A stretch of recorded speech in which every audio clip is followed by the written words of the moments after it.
Network is here. Hold no punches. I'm real revolutionary right now. Support this man, Black Media. He makes sure that our stories are told.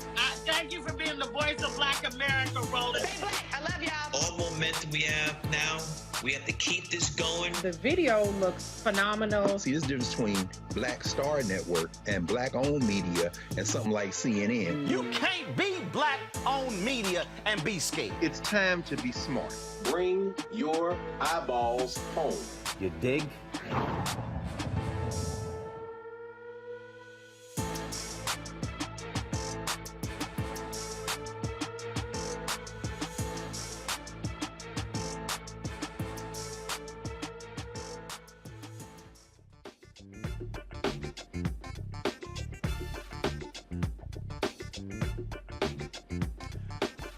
Today is Thursday, May 26, 2022. Here's what's coming up on Roland Martin Unfiltered, streaming live on the Black Star Network.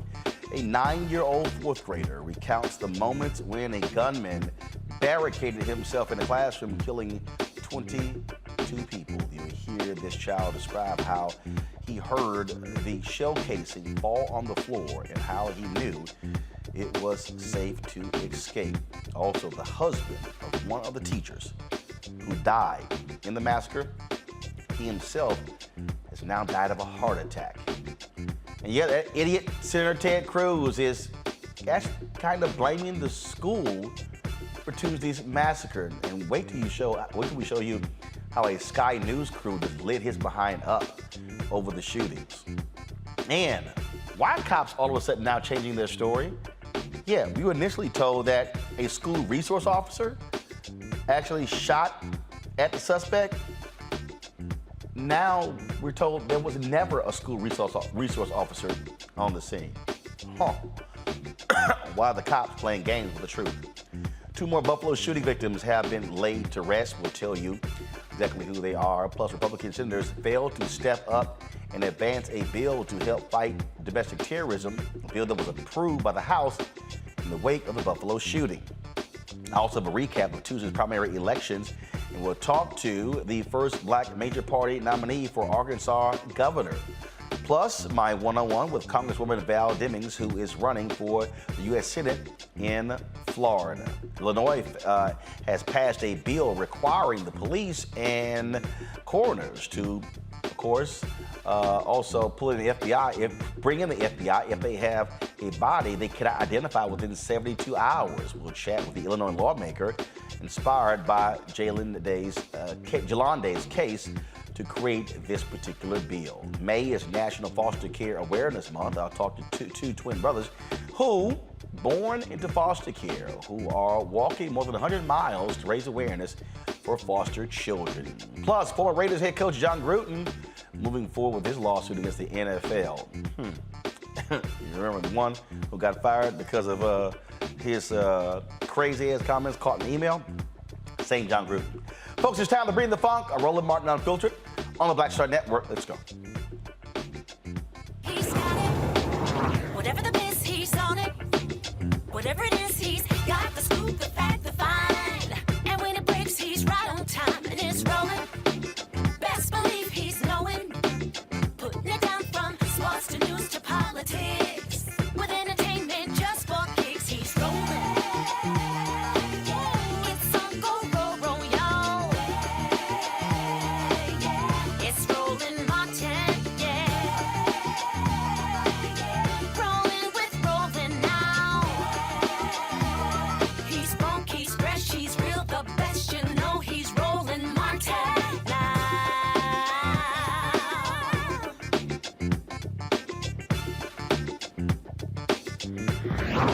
Martin.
Folks, it is just continuing bad news out of Uvalde, Texas, where just people are just dealing with the tragedy of 19 children being gunned down in a classroom.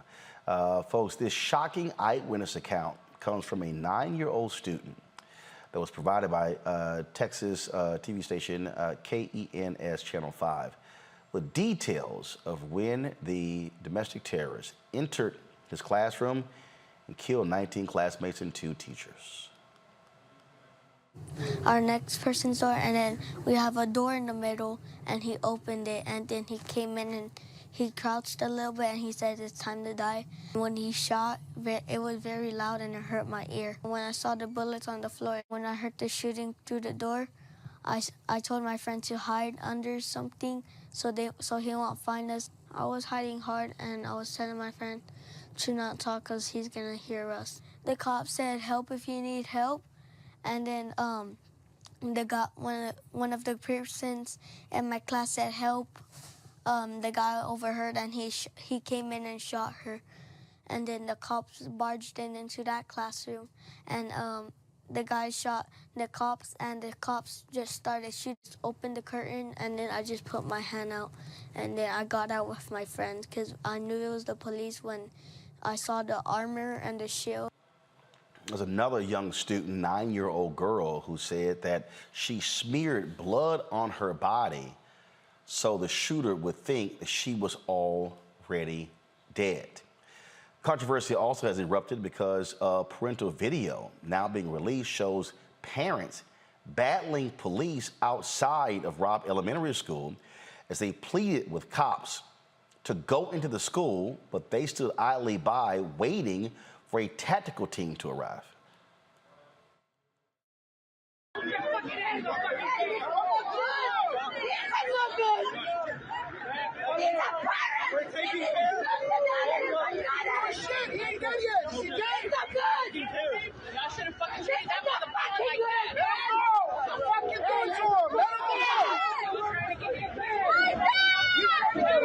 ¿Qué pasó? Disparar, güey. No shooting.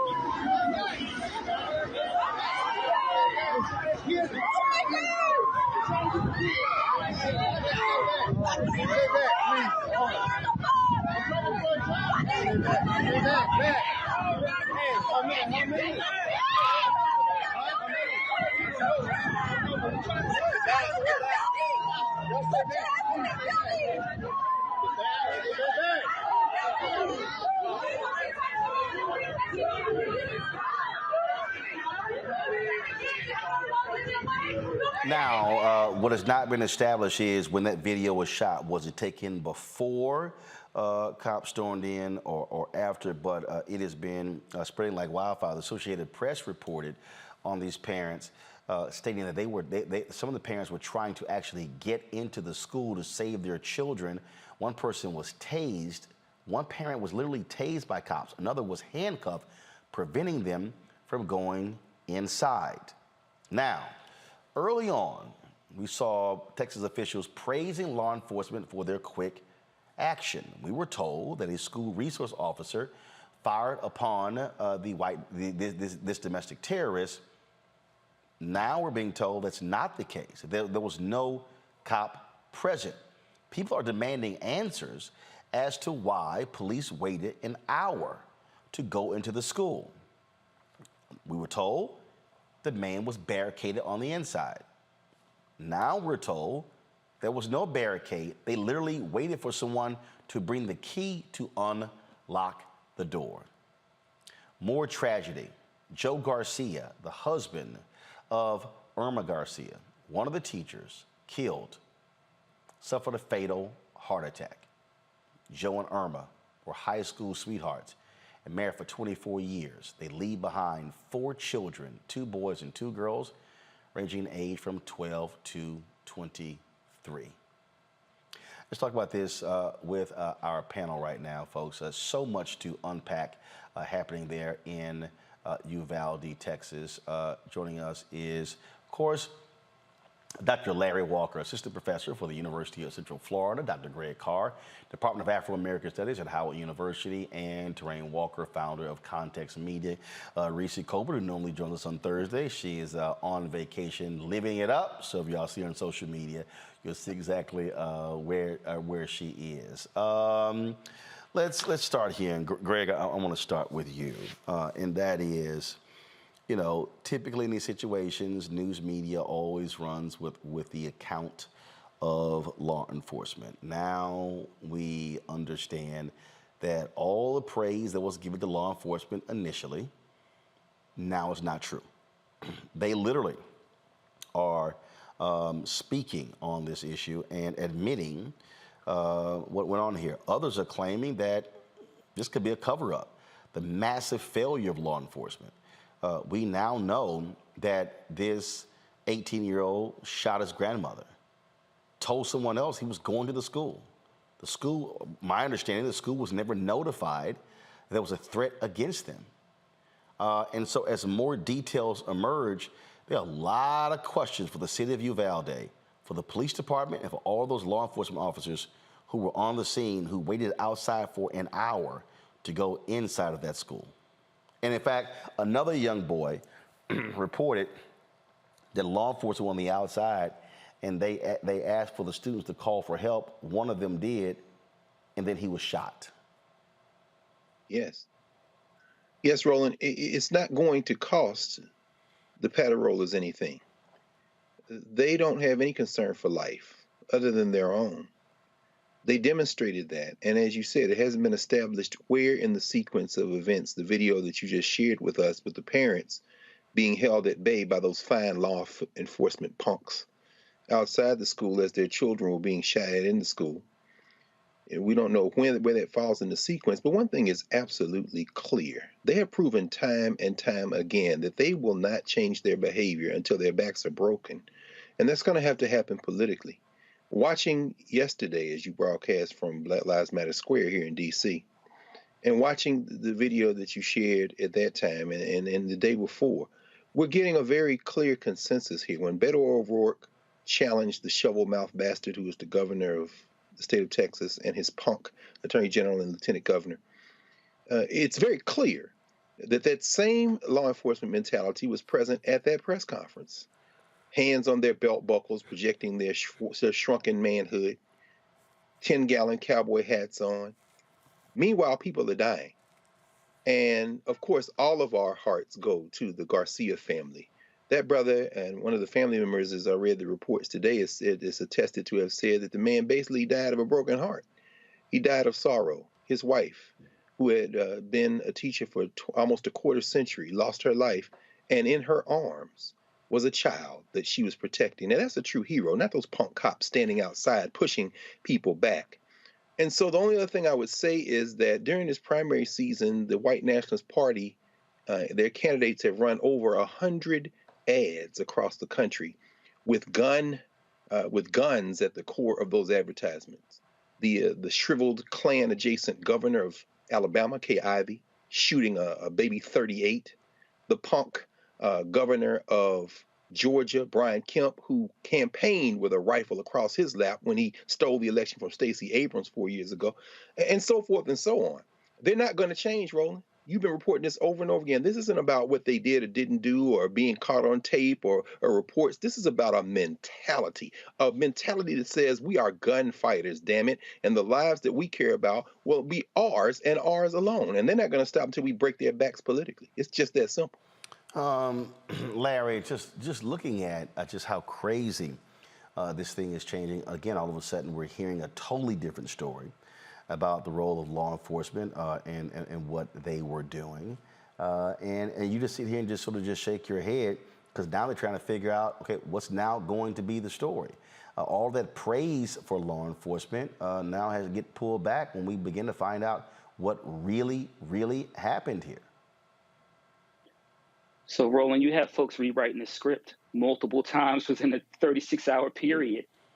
And so we need to really get to the bottom of this. And I think I saw recently that, we're seeing some, policymakers ask for an investigation, which we need by the FBI, to get to the bottom of this. because we don't know what the real story is. Like I said, the story keeps evolving. You know, we talked about this SRR, a school resource officer, allegedly. Then that changed. And then you talked about waiting an hour. I can't imagine. I mean, my thoughts and prayers go out to the family members who've been impacted by this mass murder, another one here in the United States. But as a parent, I cannot possibly imagine standing outside of that school and having, you know, law enforcement sit there after we've complained for years about all this, you know, all the guns that they're giving, all, you know, tanks, et cetera. But no one went in to make sure we save the lives of these young children. And it's a tragedy. But we really need, as a country, to really some more self-reflection in terms of the fact that there's a gun for every man, woman, and child in our society. And that since this country's inception, we've had a problem with guns and violence in our society. And Brother Carr outlined in terms of the issues relating to law enforcement, because we can't allow this to happen. This is not the first time we've seen children killed like this in the school. And if we don't have policymakers, particularly at the federal level, particularly in the Senate, have the courage to take on the gun lobby and do something about this, then every few weeks, every few days, we're on the show and we'll be having the same conversation. And I'm hoping that this tragic death is a tipping point for Americans to realize that we need some serious, comprehensive gun laws changed to make sure that folks don't have access to semi-automatic guns, et cetera, things that they don't need to protect themselves. This is ongoing, and I think, you know, we're going to talk a little bit later on about Senator Cruz being confronted by that reporter. But it is the question. You can't say, well, you know, I don't know, quoting Senator Cruz here, you know, we would prevent bad guys with guns getting guns. Well, you know, a lot of these mass shootings, people are getting guns legally. So what is the plan to address this issue to prevent that we don't have any more tragedies like this in America? Last year, Torin, the Texas legislature lowered the age for folks to buy guns, 21 to 18. Now, all of a sudden, some people are looking at raising it back to 21. Now, here's what's crazy. This is a headline in the Texas Tribune. Why 18-year-olds buy AR-15s in Texas, but not handguns. Why they can buy AR-15s. Now, how crazy is that? You know, first I want to say my condolences to the families and parents of those children who were massacred in Uvalde. The second thing I want to say is what we have to understand is you're not really pushing back against people. What you're pushing back against is a mentality and a self-image. This happened in Texas. The idea of masculinity and the idea of manhood in Texas is wrapped around the idea of the good guy with the gun. The cowboy, you know, the one man who's going to ride into town and make everything all right and clean up all the bad guys and ride out into the sunset. That's an American mentality, but it's an extremely exclusive Texas mentality. And what you saw with the way those parents were treated outside of that school was the mentality of, I'm the man with the badge, I'm the man with the gun, and it's up to me to control everything. Now, I will say this. Because we don't know exactly what the time frame was of those parents, you know, being hysterical when the cops pulled in, we don't know if they were actually trying to get into the school. But I will say, if you are a human being and you're dealing with parents who are faced with the possibility that they might be losing their child, there's a level of tact and there's a level of compassion that you have to have while containing the situation so they don't endanger themselves. What we saw was people who were afraid of losing control, afraid of their authority being challenged, and they reacted in the worst way possible. Now, as far as the idea of children who are, young adults who are 18 being able to get an assault rifle, again, that goes back to the mentality in Texas where if you have a weapon, then you're automatically seen as the defender. You automatically see yourself as the defender. And that's a mentality that's going to be very, very hard to unpack because it goes back 200 years, maybe 300 in that society. You know, again, you know, the culture in America is John Wayne. The culture in America is the Alamo. It's all these images that we are imprinted with. And if you're dealing with young men who feel powerless in any other way, and they feel like they can get power through a gun or they can be heard through a gun, that's a mentality that you're going to have to change. You can enact laws to push back against that, but until you deal with the root cause of that and you deal with the mentality that pushes that forward, nothing's really going to change in the society. And to the other brother's point, unfortunately, I don't think that this is going to be much of a tipping point because I don't think a lot of legislatures have enough moral courage to make it a tipping point. We live in a white-dominated society, and if Sandy Hook wasn't a tipping point, if the school Parkland wasn't a tipping point, those were, of affluent young white kids. If people are willing to let gun laws stand the way they are when their own children are being slaughtered, this with black children and with Hispanic children is not going to change much, unfortunately. That may sound pessimistic, but that's just the way I feel about it. And when you look at these politicians and how they obfuscate, how they actually just run from any sort of accountability, it's a perfect example. Cancun Ted Cruz. He was interviewed by a reporter for Sky News. And if you want to see somebody who's used to being yellow and running, watch this pathetic excuse for a human being. There are 19 sets of parents who are never going to get to kiss their child goodnight again. Is this the moment to reform gun laws? It's easy to go to politics. But it's important. It's at the heart of the issue. I get that that's where the media likes to go. No, it's not. It's where many of the people we've talked to here like to go. The proposals from Democrats in the media, inevitably, when some violent psychopath murders people. A violent psychopath who's able to get a weapon so easily. 18-year-old with 2 AR-15s. If you want to stop violent crime, the proposals the Democrats have, none of them would have stopped this. But why does this only happen in your country? I really think that's what many people around the world they cannot fathom. Why only in America? Why is this American exceptionalism so awful? I'm sorry you think American exceptionalism is awful. I think this aspect of it. You got your political agenda. No, it's honestly, God love you. Senator, it's not. I just want to understand why you do not think that guns are the problem. Why is this just an American problem? It is just an American problem, sir. Mr. Cruz, why is America the only country that faces this kind of mass shooting? But you can't answer that. You can't answer that, can you, sir? You can't answer that. Why is this country? Why is it that people come from all over the world to America? Because it's the freest, most prosperous, safest country on earth. It may be the freest. It may be the most popular. Why are our kids dying in school? Oh, no, Larry, you can't dare question American exceptionalism. Oh, and then Ted Cruz is just gonna be just so upset. So, Roland, you and I have been in politics for a long time. He's just waiting for a particular word or phrase to say he can't talk to you anymore because the reporter was asking him legitimate questions. Why is it we have these mass shootings consistently in the United States and they don't happen anymore? And so obviously when he said American exceptionalism, some folks in this country get when you frame it that way. But the point is accurate. These mass shootings occur consistently in the United States. And once again, we talk about the connection between the other colleague talked about the issue of culture, right? In the United States, we talk about guns and this overall mentality. But Senator Cruz has to answer the question because he's talking about Democrats. But we know statistically more than half of Americans support some kind of ban on assault rifles. He didn't mention that. So what's the plan to ensure that this doesn't happen again? That we don't talk about this. Parents don't have to experience this. Communities aren't traumatized by these mass killings.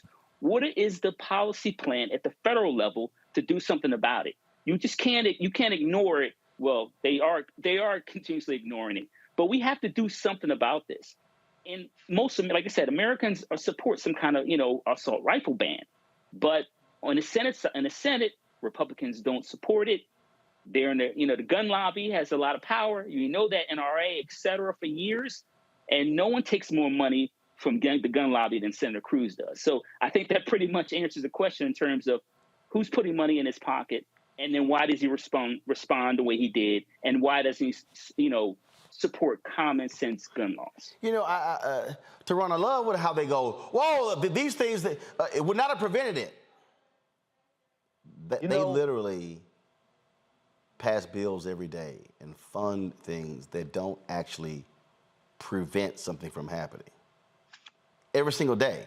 So there's a notion that, if your proposal cannot prevent it, well, first of all, we know for a fact, Ted, that if this person wasn't able to buy AR-15s, they wouldn't have used AR-15s. if they couldn't buy a weapon until they were 21, he was 18. He would have to wait. But see, they don't like those things. The idea that you can't do preventative measures that could lessen the possibility of one of these things. Oh, no, it has to completely prevent it from happening.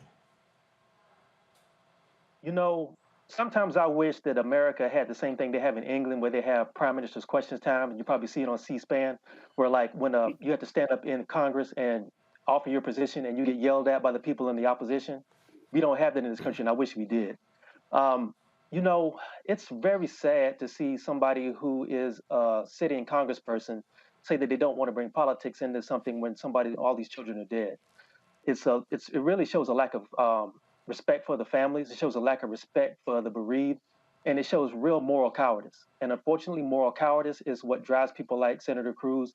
It drives people who don't have enough courage to put forth sensible gun sense and sensible gun laws.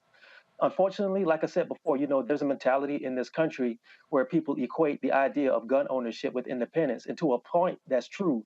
But when you don't specify the danger in guns, and you don't specify the idea and sensible gun training, and the fact that a lot of this stuff is tied to mental health, because if you're going to talk about guns and you're going to talk about independence and freedom, we also have to talk about the mentality of people who are going out here to get guns. There is a serious mental health crisis in this country. There is a serious health crisis in this country, and all these things are intertwined. Unfortunately, it's not, and you can't even say in this particular situation that this was somebody who fell through the cracks. There were warning signs in front, behind, before he even bought a gun, that people either ignored, and he was still allowed to go and legally purchase an AR-15. An 18-year-old who's not in the military does not need an AR-15. That's just period, point blank. And the fact that this sitting congressperson did not have enough respect for the press and did not have enough respect for the constituents of the places he's supposed to represent to sit down and answer honest questions, or just say, I don't know, or I don't have a plan, that speaks a lot to his character, and it speaks a lot to the character of a lot of people who are in government right now. Well, and look, I mean, Greg, it's just pure cowardice. And what we're seeing is, and what Republicans are going to do is they're going to play the wait game. Let's see how long we can wait this thing out. I mean, perfect example, today, Republicans blocked Congress from even start discussing the domestic terrorism bill that was passed in the House. Very quickly, only one Republican voted for it. So it ended in a 47-47 tie. And so that's not moving forward. Now the Senate is recessed until June 6th. You know, and you know, again, this is sort of the stuff that you're dealing with, and this is where Democrats are going to have to get a hell of a lot more aggressive on this, because otherwise nothing is going to change. This is also why I tweeted earlier, hey, all of y'all people who want something done, this domestic terrorism bill was passed, all these black people who whined about the so-called anti-Asian bill, which didn't exist. I'm going, okay, what are y'all saying to these Republicans who are blocking this domestic terrorism bill passed in the wake of the killing of 10 black people in Buffalo? That's right, Roland. You have been talking about this for quite some time, and when your book comes out later this year, White Fear, it'll be made even more concrete. Their political strategy, their political agenda is very simple. It's a 5-letter word, P-O-W-E-R. It's power. There's no cost. They're running a brain damage candidate for the United States Senate in Georgia, and Herschel Walker. The cornpone liar out of Arkansas, Sarah Huckabee Sanders, is running for governor. Very strong. This isn't about the truth. This isn't about being caught on record. This is about power. Chinless Ted Cruz. And, you know, it's so funny every time you see him, and many of these white nationalist politicians, you can't help but think of The Handmaid's Tale, the television series made off of Margaret Atwood, another Canadian, her novel. They are like characters out of Central Casting. It's almost like the more marginal you even look or sound, the more favorable you are to the white nationalist party. But we understand that the solution for this, Roland, is, as you've been saying all along, it isn't just the federal government, it's the states.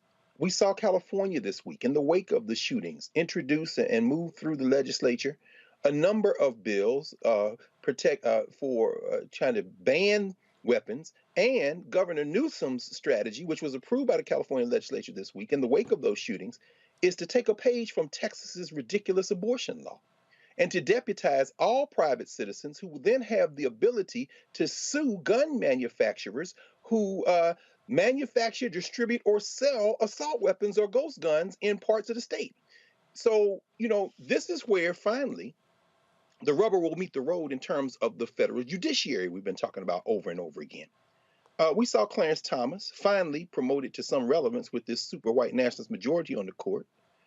Today ruled to exclude exculpatory evidence from capital punishment facing defendants and say that it's a matter of states' rights. Well, if that's true, as California gets these guns off the street, and that is probably the model for how we can move forward. But I do want to ask you one thing, Roland, because you're a Texan.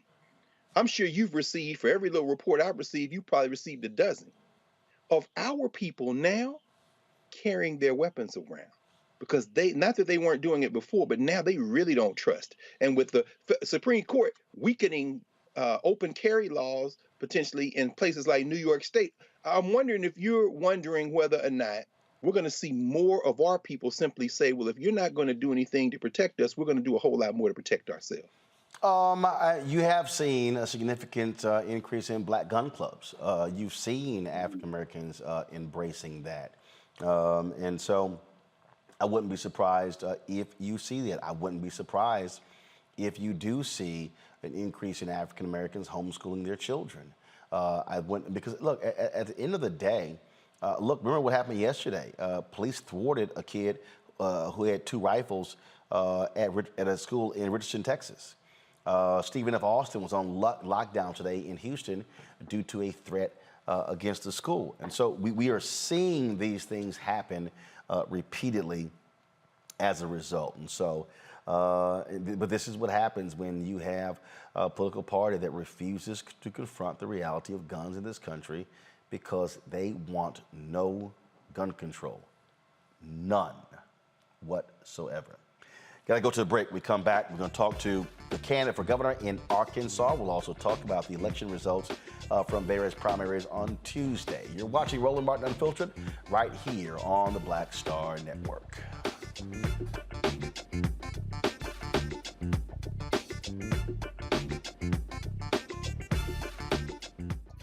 Next on A Balanced Life, we're talking everything from prayer to exercise to positive affirmations and everything that's needed to keep you strong and along your way. That's on a next A Balanced Life with me, Dr. Jackie, on Black Star Network.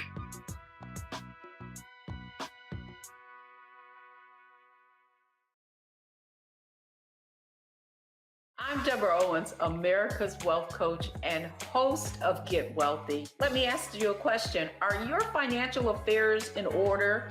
Or are you like Prince, Aretha Franklin, and Chadwick Boseman, celebrities that passed away with no will? Well, that's the topic we're covering on our next Get Wealthy program. Do you have the proper strategies in place to make sure that your assets and everything that you've worked so hard for pass on to the next generation and you create legacy wealth? So I encourage people to be thinking about what is the long-term plan as opposed to just for today or just right after I pass away. That's right here on Get Wealthy, only on Black Star Network. Hey everybody, this is Sherry Shepherd. You're watching Roland Martin Unfiltered, and while he's doing Unfiltered, I'm practicing the wobble. Yes, I am. Because Roland Martin's the one, he will do it backwards, he will do it on the side. He messes everybody up when he gets into the wobble because he doesn't know how to do it, so he does it backwards. And it messes me up every single time. So I'm working on it. I got it. You got Roland Martin. Hi, my name is LaToya Luckett, and you're watching Roland Martin Unfiltered. What's going on, everybody? It's your boy, Mac Wilds, and you are watching Roland Martin Unfiltered. What's up, y'all? It's Ryan Destiny, and you're watching Roland Martin Unfiltered. What up, Lana Well, and you are watching Roland Martin Unfiltered.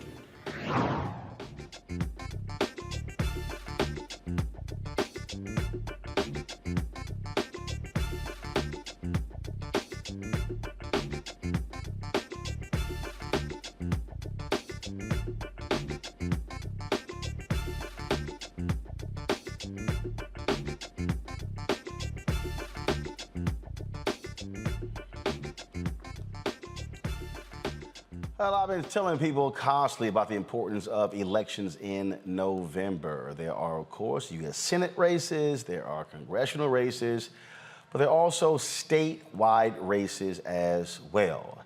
And we have African-American candidates who are running for U.S. Senate positions, but also for governor. On Tuesday, there were a number of elections that took place. We're going to talk about those in just a second.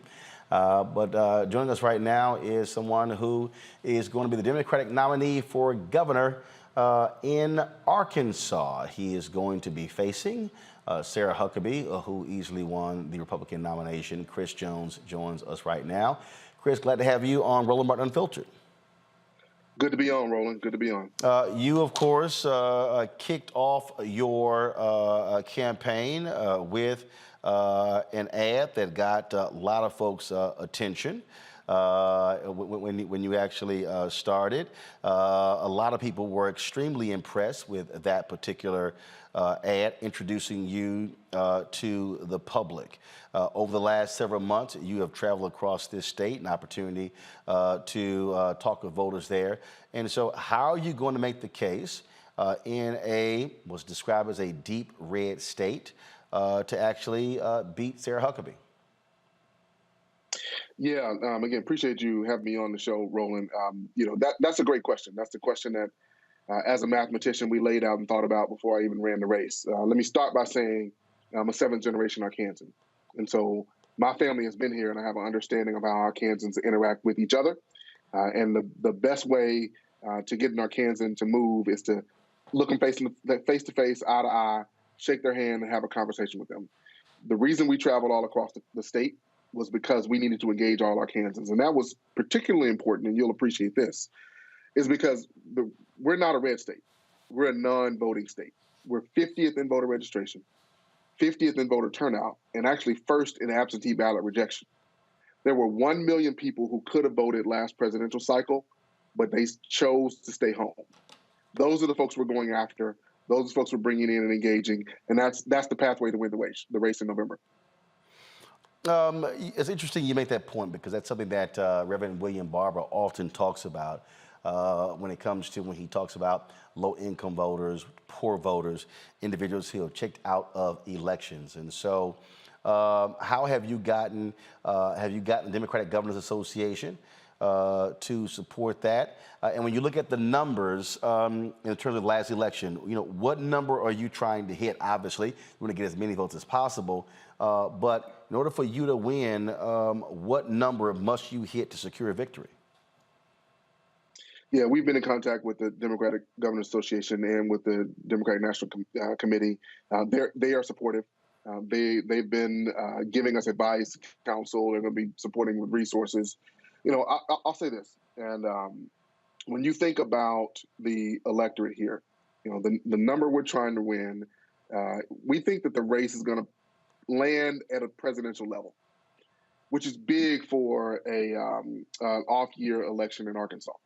There are 3 million people in our state, and the last gubernatorial election, about 890,000 people voted. The last presidential in 2020, about 1.2 million people voted. Now, what's interesting about our race now... I'm sorry, go ahead.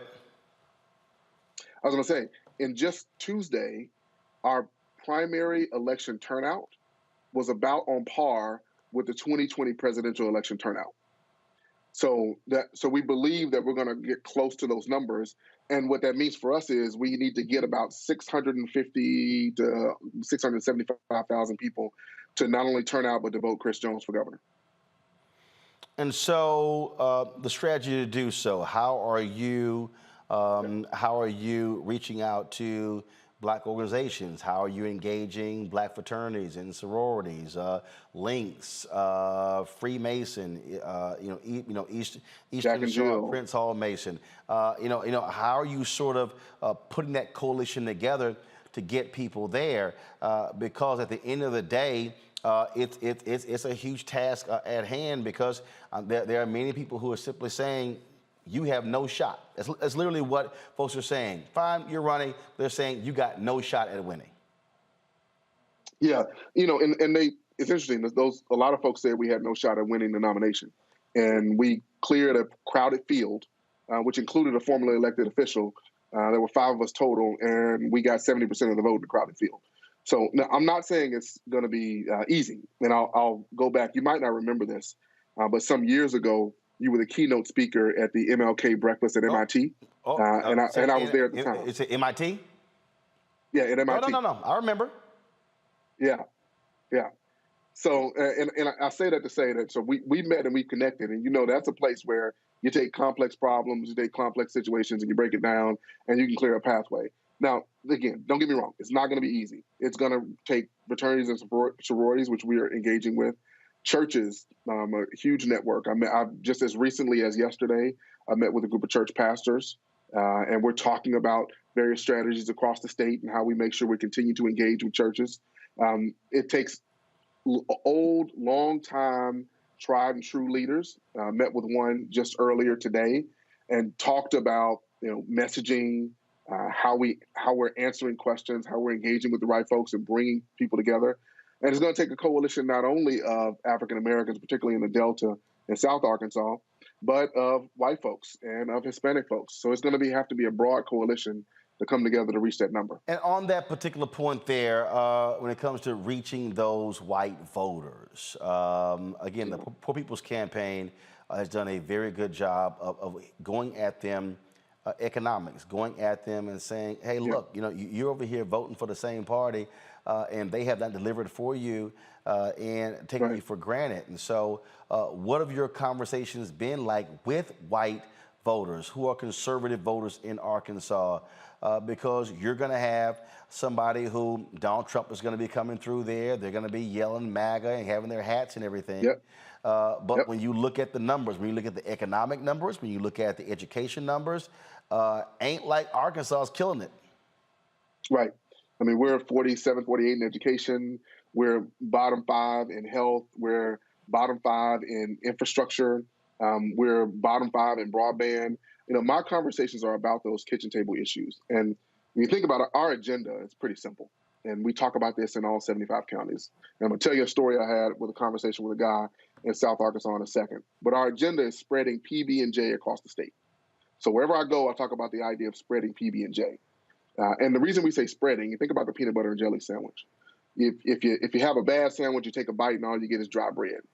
And I talk about the fact that there are too many places across Arkansas that when you take a bite, all you get is dry bread. But PB&J is preschool, broadband, and jobs. It's quality education starting with pre-K. And we know that pre-K is important because if you have a great pre-K experience, then you're more likely to read at grade level. You're more likely to graduate on time. You're more likely to have a living wage job. All issues in Arkansas. By the way, my hometown of Pine Bluff, Arkansas, 9 out of 10 kids in school there are not reading at grade level. Pre-K helps with that. You're less likely to go to prison. Arkansas incarcerates more people than most countries on our planet. And so we can begin to solve that problem by investing in pre-K.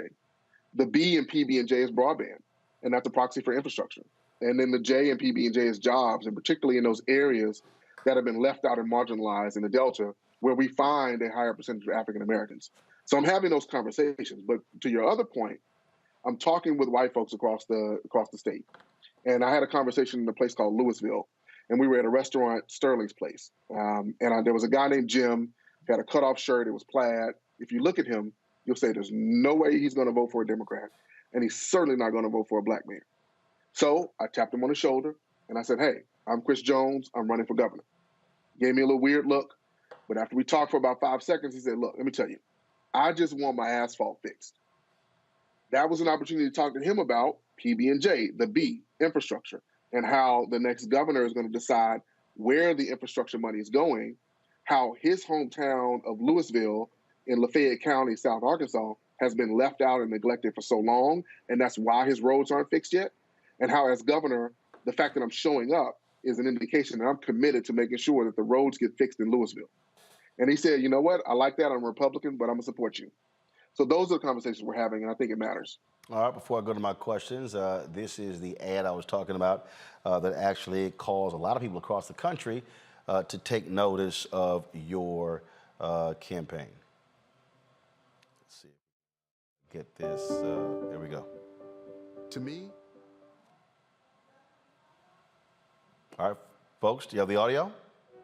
I'm also an ordained minister. All right. Now imagine that this stole represents time.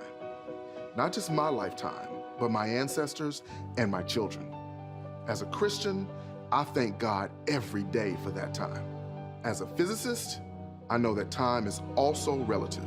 And with the right amount of energy, you can bend it and be anywhere. My ancestors labored in the soil of rural Arkansas, making my 3 daughters 8th generation Arkansans. By the 1940s, my pawpaw Jesse Torrance, with his 3rd grade education, was driving a truck he couldn't afford to own. But by the 1980s, he was helping me set up my own business. His legacy was entrepreneurship and hard work. 2, 1, and liftoff. Liftoff. But some lessons were tougher than others. That moment, something opened up in me, a world of science and sacrifice, service and exploration. I knew then that I wanted to be an astronaut. I didn't know that being deaf in my right ear would keep me from flying. 10 years later, I accepted a full NASA scholarship, and my life changed forever. I went to Morehouse College for physics and math, and MIT for nuclear engineering, and a PhD in urban planning. And along the way, God just blessed me. My wife is Dr. Geraldine Jones. She's an Air Force veteran and ER doc. She's my partner and an incredible mom to our girls. And I love being a girl dad. I was also blessed to run the Arkansas Regional Innovation Hub, where we gave access to the tools and technology that Arkansans need to build businesses and create jobs. Arkansas is ready for a big leap forward, but we need the right leaders. The last few years have shown just how easy it is to slip back in time. So that's why I'm running for governor. Taking Arkansas into the future requires improving education opportunities from cradle to career, enhancing infrastructure from bridges to rural broadband, and making available every tool Arkansans need to build businesses and healthy families. It's about living up to our potential. It's about living out our values. It's about working hard together. And my fellow Arkansans, it's about time. All right, questions from our panel. I'll start with Larry. Dr. Jones, so the question I want to pose is undoubtedly, like most Democrats, you're going to be painted as some kind of left-wing person who's out of touch with voters in your state. What are you going to do to counter that narrative to ensure that you can get the vote of a cross-section of people in which you described? Yeah, I appreciate that question because I do get it often, and we've thought about that. The way to counter that is by showing up. We did a 75-county tour, went to all 75 counties and had conversations with people in restaurants, in their homes, at festivals. And now, starting next week, we're going to do another 75-county tour, and it's called the Walk a Mile in Your Shoes Tour, where we're meeting folks where they are. I'm going to walk a mile with folks in every single county in the state. And a part of that is also going to be, again, showing up on their porches, going to their shifts at work with them, showing up at festivals, and having these conversations, because it's the conversations that allow us to break through that typical party identification, because that's what people kind of default to. But once you have those conversations, it definitely changes the narrative. Teron? Dr. Jones, my question is specifically for Black voters. There is a lot of frustration and there's a lot of pain coming from Black voters right now because they feel like they religiously go out to vote, but a lot of their concerns are not taken care of, or their needs are not being listened to or not being met. How do you plan to counter that in Arkansas? Yeah, I mean, I hear it often. In fact, I heard it today when I was having a conversation. That pain comes from lack of resources for mental health services. That pain comes from over-incarceration and investment in things like prison as opposed to investment in pre-K. That pain comes from poor schools and no economic development. The way we counter that is by talking about not only what I've done. I ran the Arkansas Regional Innovation Hub, and we specifically work with communities across the state. And they were low-income communities. They were African-American communities. They were Hispanic and Marshallese communities. And we work with them to build entrepreneurship and to strengthen education. So not only building on that track record, but then also focusing on what we plan to do in the future, which is investing in communities that have been left out and marginalized and sort of providing that foundation for them to flourish and grow. So we're having these conversations about what has been done and what we will do And that is allaying those concerns that are very, very valid because they've been pounding their head against the wall so often. And the rational reaction is, if I keep doing the same thing and I get the same response, then I need to change my behavior. And so we're telling them that this is a different environment and a different moment.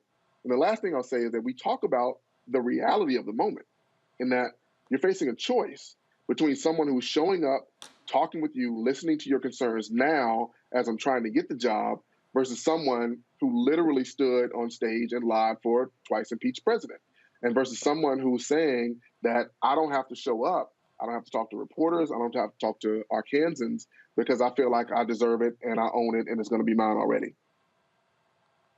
All right, Greg. Thank you, Roland, and thank you, Dr. Jones. We know that this isn't about intelligence. This isn't about preparation. If it were, there wouldn't be. It'd be obviously you'd be headed toward an acclamation. I watched you in several interviews. I mean, you visited every county in the state. We know that. And I remember when that ad first came out, I was like, man, this is incredible. But as one of my old heads, Holly Garima, the filmmaker, says, you are a reminder black, you and your wife. In other words, you're a reminder of the elephant in the room, which is race, of course. Given your background, not only, Go Maroon Tigers, but also your work in city planning, your work in how you envision, the future.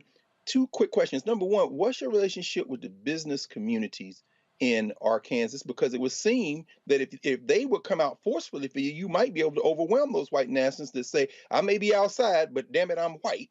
And then the second question I would ask is, what kind of support do you need and how careful do you have to be so that if, say, the DNC or other outside folks say, let's get in here with some support, that doesn't kind of stimulate folk to react against you by saying the same way they said in the civil rights movement, these outsiders are coming in.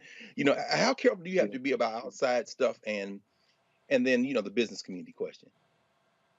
Yeah, I'll start with the second outside question, which again, the way you framed it is great. The real question is, where's the focus of the agenda, right? So having outside support is going to be needed. And we cannot win this race without everyone, internal and external, coming in and saying, hey, look, I'm going to invest in some way and in some level. And people understand that. But the question is, where's the agenda focused? And where's the conversation focused? And so when we go out and about, we're always talking about, the fact that I-40 was shut down, and that was $25 million in economic activity lost. The fact that West Memphis is in need of a 911 system. The satellite poles are needed. We talk about the fact that Madison County only has 2 ambulances, and folks literally had a heart attack, and the ambulance was on the other side of the county and couldn't get there.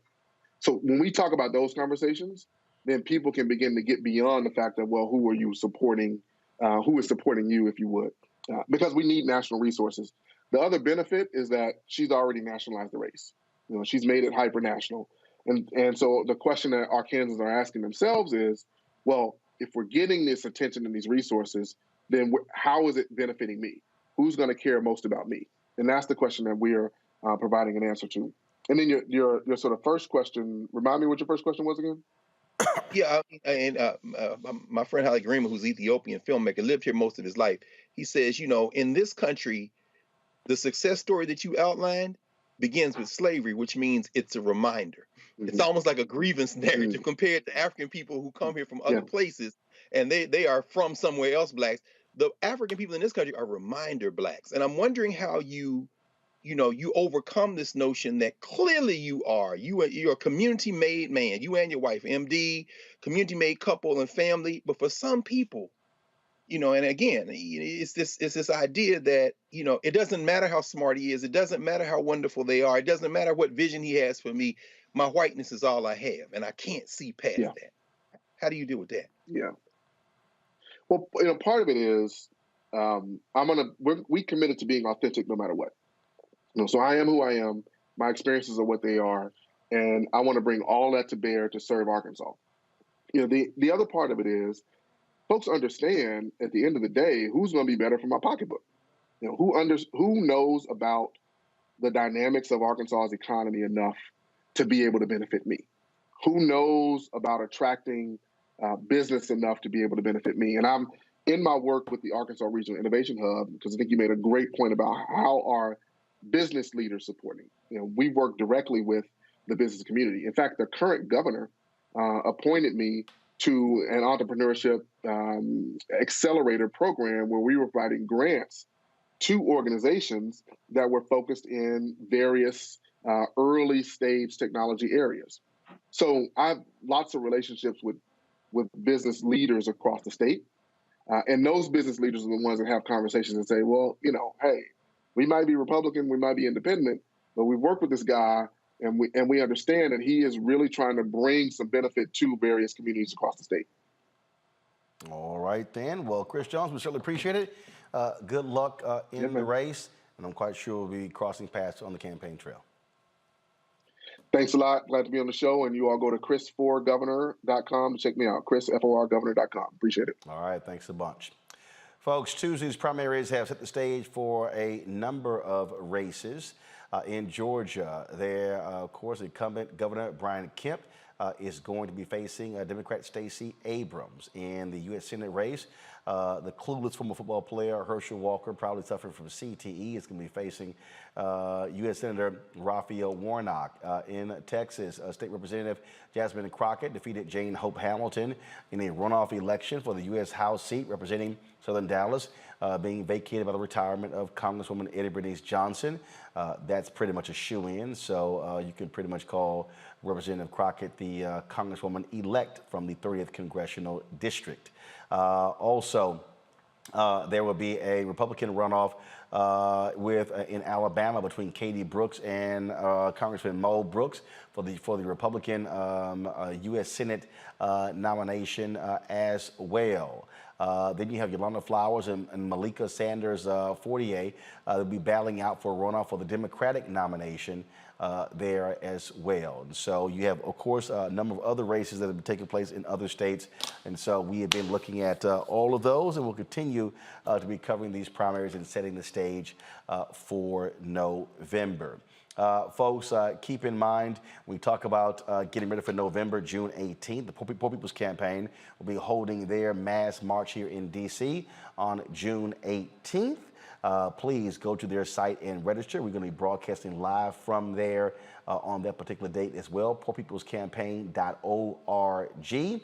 And so looking forward to that. One of the things that we keep letting people know, you also have a U.S. Senate race taking place in Florida. So coming up next, we'll be talking with Congresswoman Val Demings, who is trying to dethrone Senator Marco Rubio in the Sunshine State. And so a lot of different things happening, and we'll hear from her next. You're watching Roland Martin Unfiltered on the Black Star Network. Don't forget to download the Black Star Network app on all available platforms: Apple phone, Android phone, Apple TV, Android TV, Roku, Amazon Fire TV, Xbox One, Samsung Smart TV, and of course, join our Bring the Funk fan club, where all dollars you give goes to support this show. Send a check on money order to P.O. Box 57196, Washington, D.C.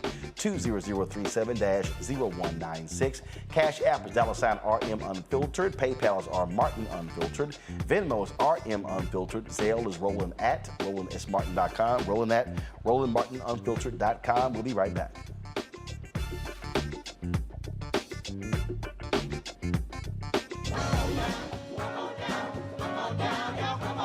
Welcome you to the launch of the Mass Poor People's Low Wage Assembly and Moral March on Washington, D.C., June 18, 2022. We are a new, unsettling force, and we are powerful. New, unsettling force, and we are here. We're rising up to demonstrate the compelling power that we, poor and low-income people, have to reconstruct society from the bottom up. And we need to do it with the loudest voices possible, the biggest actions possible. Because we know that there is no scarcity in this land. The only scarcity is the moral will to do what's right. Hold on, just a little while longer. We are those with sub-minimum wage jobs who can't afford sky-high rent, people with disabilities are the fastest growing minority group. It's crazy to me that in 2021, it's still legal for workplaces to pay a sub-minimum wage to people with disabilities. There are still so much trial and tribulations that we go through as Indigenous people. We can't get a decent wage to sustain ourselves, nor can we get adequate housing. Veterans across this nation say enough is enough. We can't pat essential workers on the back on one day and then cut their health care the next day. Health is a political choice. What more do I need to do to prove that my voice is just as valuable as anyone else's? There are still forces in denial that would try to slow walk our transition to a clean economy and a just future for us all. We have an immoral system run by immoral people. But together we walk, and we walk and we fight. It's time for a change. Reconstruyamos esta gran nación. See, we are people of resilience. As we fight these interlocking injustices together, when we work together, mobilize together, and rise together, we become a voice for the voiceless, and we become an agent of change in a time where great change is needed. We need the third Reconstruction to ensure that deaf people, people with disabilities, and all people can have the right to live and to thrive. We know what they are doing, but the question is, what are we going to do? Reconstruction begins when we change our mentality and say it's time for you to get your foot off of my neck.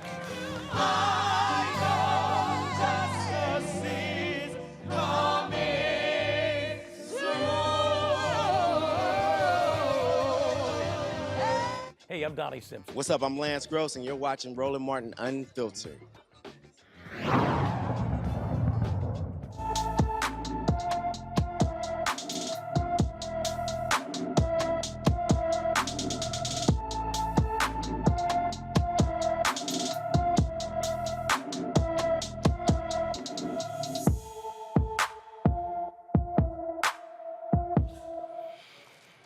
All right, folks, in today's Black and Missing, Tyshana Jones hasn't been seen since March 30th. The Philadelphia, Pennsylvania native, 5 feet 4 inches tall, weighs 193 pounds, has black hair and brown eyes, and wears braces. Anyone with information about Tyshana Jones should call the Philadelphia Police Department at 215-418-0265,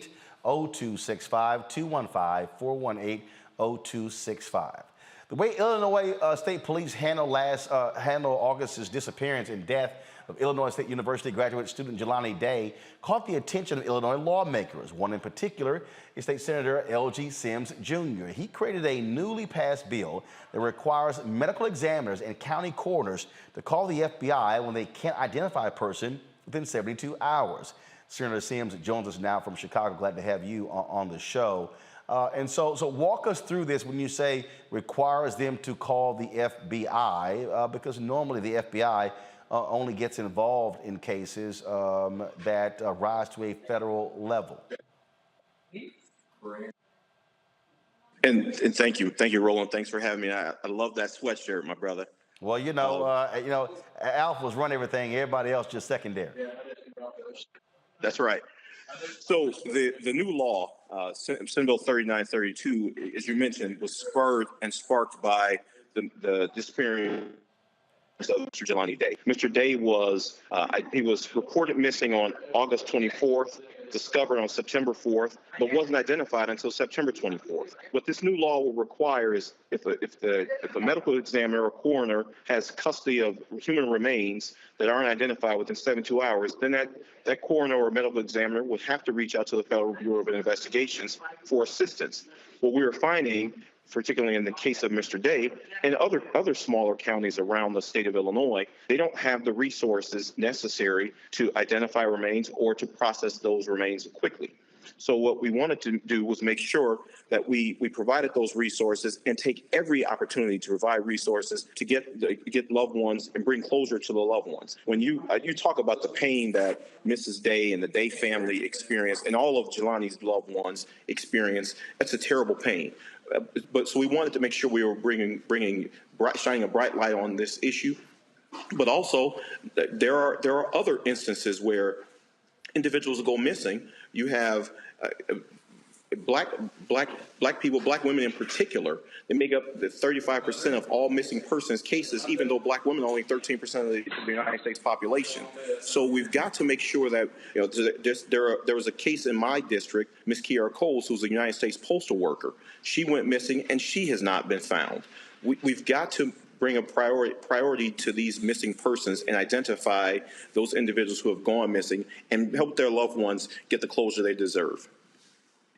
And first of all, how have local folks responded to this?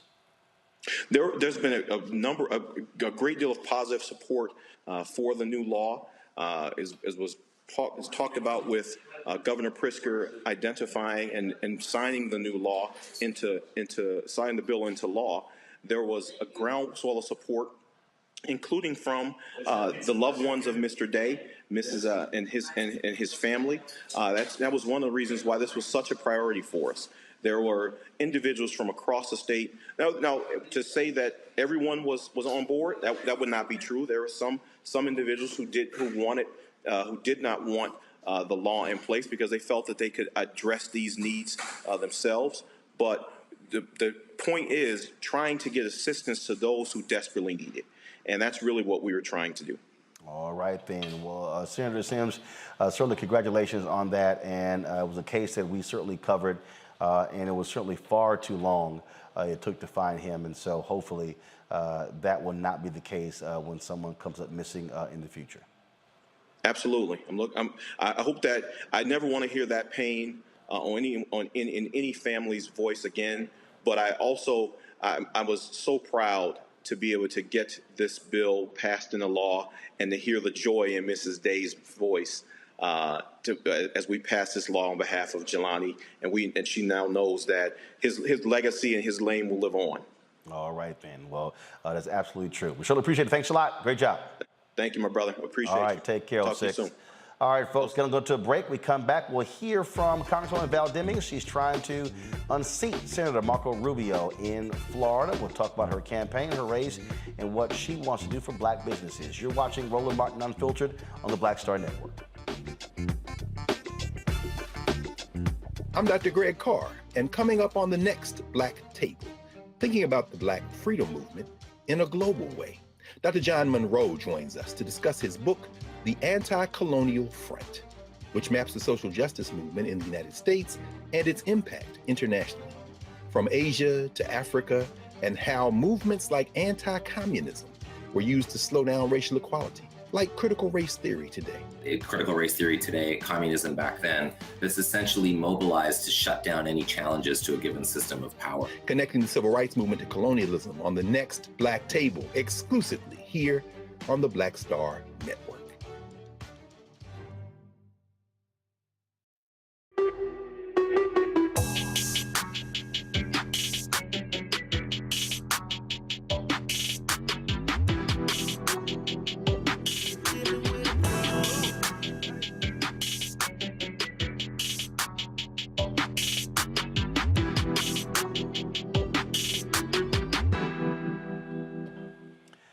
Hey fam, Patrol Grooming is a men's grooming company that delivers on this promise every day to men everywhere. Everything we do, every product we make is designed to help you to present your best self. It's a promise they've kept since 1991 when they first introduced the Bump Control brand, the #1 men's product for a smooth, bump-free shave and silky skin. Millions of customers count on their exceptional skincare products, which can be found at more than 30,000 retail stores in more than 50 countries around the world. Now you can have exceptional beard and skincare products that are as unique as you are. Fellas, as we prepare to, of course, head back out into the world with COVID restrictions being lifted, it's time to get your groove back or visit www.patrolgrooming.com to order a Patrol Grooming box. Also use the discount code #Roland30 for a 30% discount at checkout. That's right, a 30% discount at checkout. It's the hashtag Roland30. Folks, we certainly appreciate Patrol Grooming being a partner here at Roland Martin Unfiltered. This is Diala Riddle, and you're watching Roland Martin, Unfiltered. Stay woke. This is Director X, the director of Superfly on the red carpet, or the black carpet, and you're watching Roland Martin, Unfiltered. Yo, what up, y'all? This is Jay Ellis, and you're watching Roland Martin, Unfiltered. Hi, I'm Chaley Rose, and you're watching Roland Martin Unfiltered. I'm Lex Scott Davis, and you are watching Roland Martin Unfiltered. Hey, what's up, y'all? It's your boy Jacob Lattimore, and you're now watching Roland Martin right now.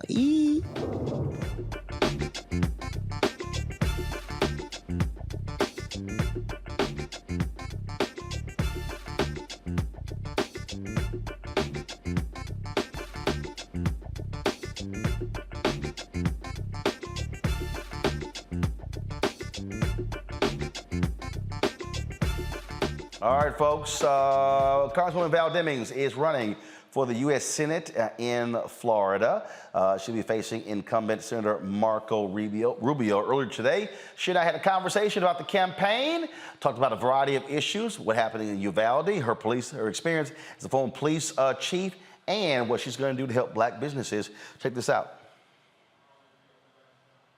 All right, Congressman Val Demings, glad to have you. It's been a while, and so glad to see you, chat with you. Let's just jump right into it. You have been constantly on the road, obviously, still sitting member of Congress, but you're also running for the United States Senate. You know, we're dealing with huge issues, but I got to first start off with, obviously, shootings in Buffalo, Uvalde. You're a former police chief, and it is. What's interesting is that you have all of these Republicans who don't want to deal with gun control, yet you have police chiefs, law enforcement, who's saying, "What are y'all doing, relaxing gun laws?" Well, Roland, let me say it's good to be back with you, and I'm going to go right here. I am sad and mad as hell that innocent people are being gunned down in innocent places in a country that we say is the greatest country in the world. It is appalling and disgraceful what happened in Buffalo, and it is appalling and disgraceful and heartbreaking what happened at Robb Elementary. Yet the people with the power to make a difference, 50 in the U.S. Senate, including the person that I am running against, can run to the microphone in a minute and quote scriptures and offer thoughts and prayers. But as you well know, faith without works is dead.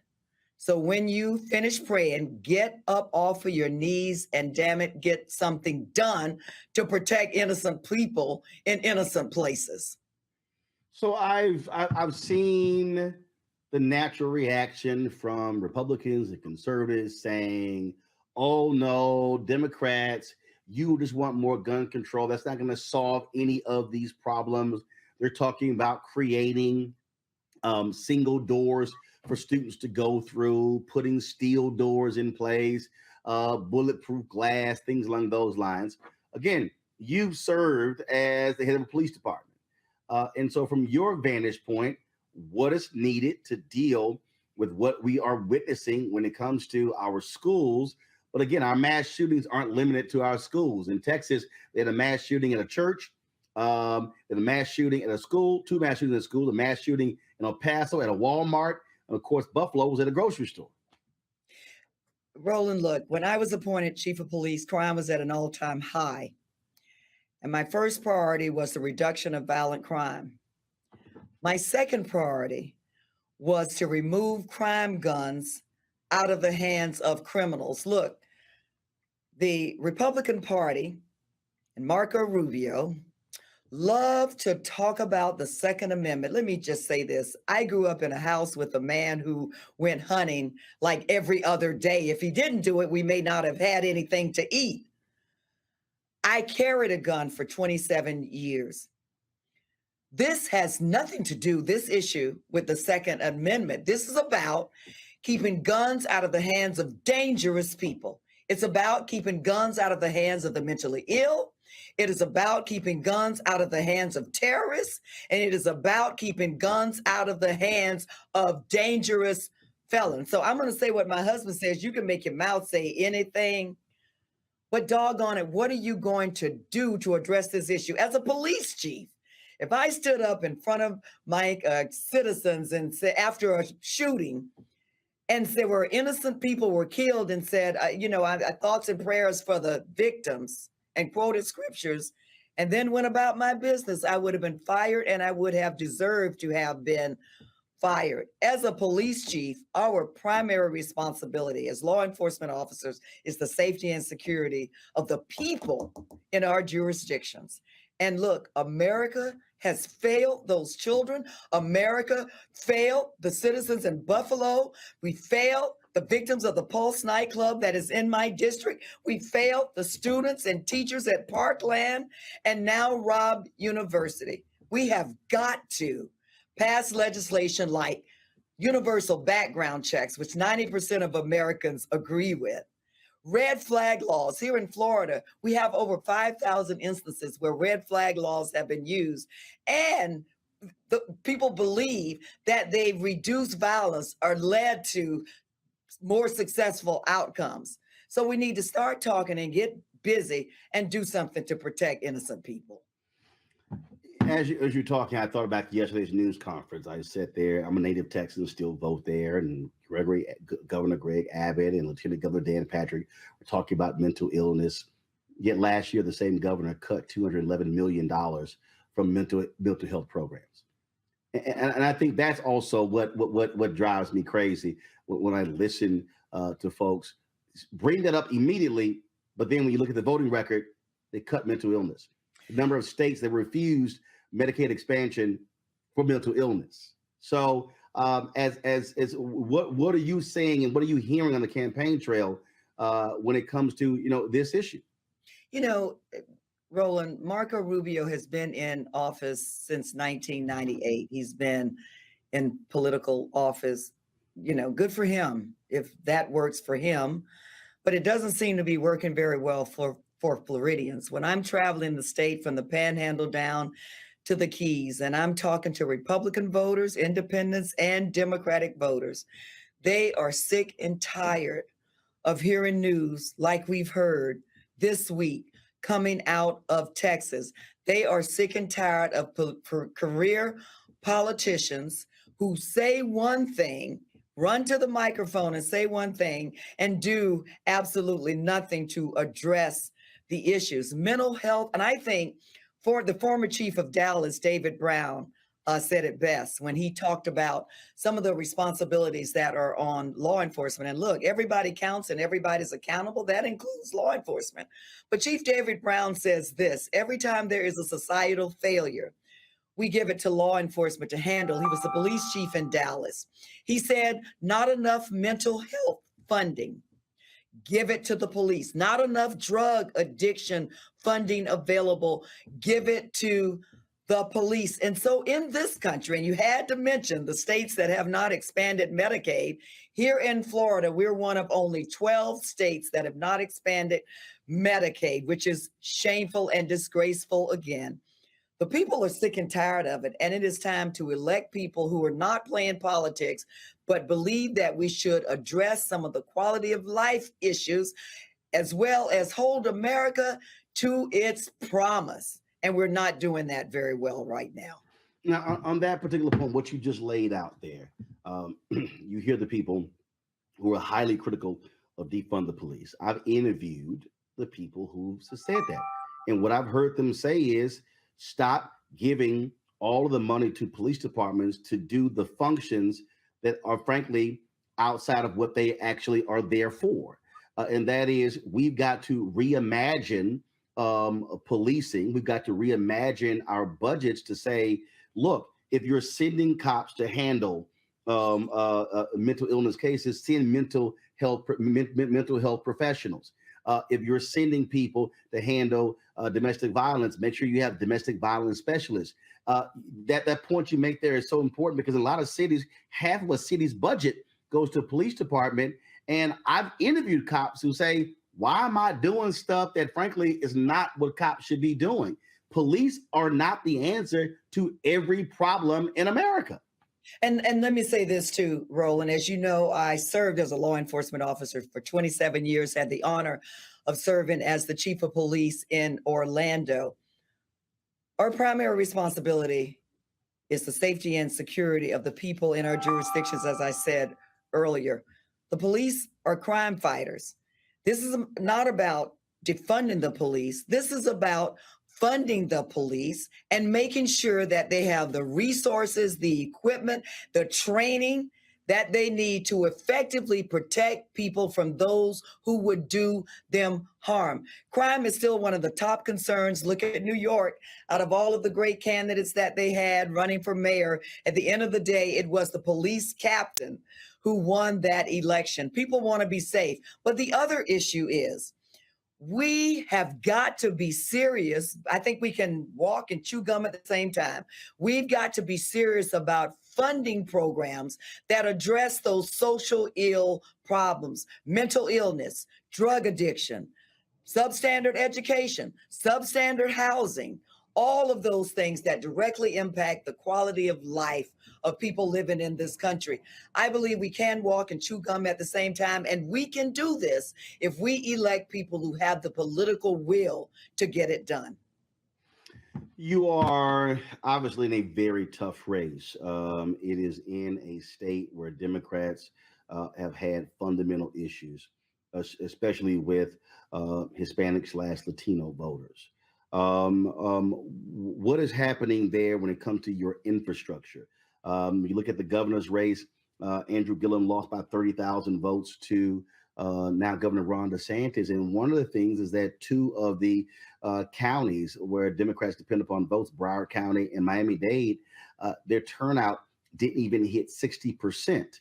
People are suggesting right now this is going to be a wave election for Republicans. And so what are you doing? What are you saying to the DSCC, to the party, that they've got to put the resources into Florida, but also establish a strong ground game and messaging to reach voters who say that, you know what, I don't believe enough has been done to get me excited?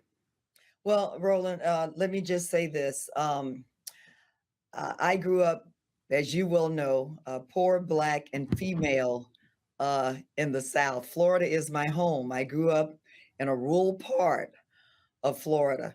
I'm used to tough things, but I do believe that we can win this race because the people, as I said a few minutes ago, are sick and tired of career politicians who say one thing and do another. Yes, they're concerned about crime. Yes, they're concerned about funding those mental health and other quality of life issues. Yes, they're concerned about the prices of goods and services. Yes, they're concerned about the doggone it, affordable housing crisis that we're seeing, not just here in Florida, but all over the country. And they deserve to have someone who cares about those things and therefore will do something about those things in Florida. And you know, you mentioned Andrew Gillum's race, and statewide races, while losses are painful, they've always been so very close. And I do believe that we're building the most unique, diverse coalition. We're doing what I did as a police chief. I didn't pick and choose winners and losers based on their ability to pay to play. I didn't pick and choose winners and losers or who I would talk to based on their political party. We're working to get some things done, and we're building. We have this coordinated campaign that we're getting ready to launch in Florida, working along with the Democratic Party and other Democratic races that are going on in the state to work cohesively, to work together, to make sure that we are turning out voters that are sick and tired of what they are getting.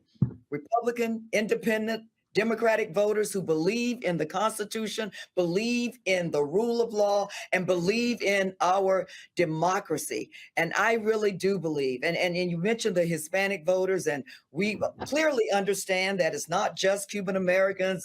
We have Puerto Ricans, we have Venezuelans, we have Colombians and others. And we are talking to them about things that matter to them. We're talking to white voters, we're talking to African American voters, but we're also talking to another major voting bloc in Florida, and that is the Afro-Caribbean voters. And so we're leaving no voters behind. We're getting the work done. And I do believe, Roland, that come November, our work will pay off. I got to ask you this here because look, there are a lot of disaffected African Americans. People are very frustrated with President Joe Biden. His polling numbers are down. Folks are saying that enough has not been done. I've been reading Luther Campbell's tweets this week. And look, I look at the chat rooms and we're live on our show. And I'm dealing with people who are coming at me. I got people right now who are saying, oh, the Asians got a hate crime bill. Why haven't we seen any black specific bills?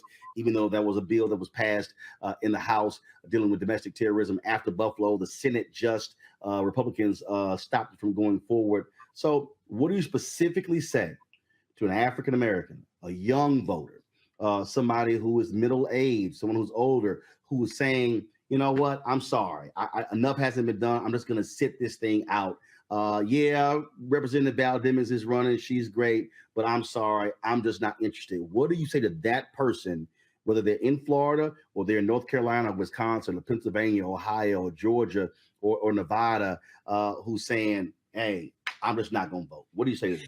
You know what, Roland, and I appreciate you and your listeners, for your viewers, for asking that question. And look, I understand and I feel their frustration, but we didn't build a great nation without the young people's energy and talent and brilliance.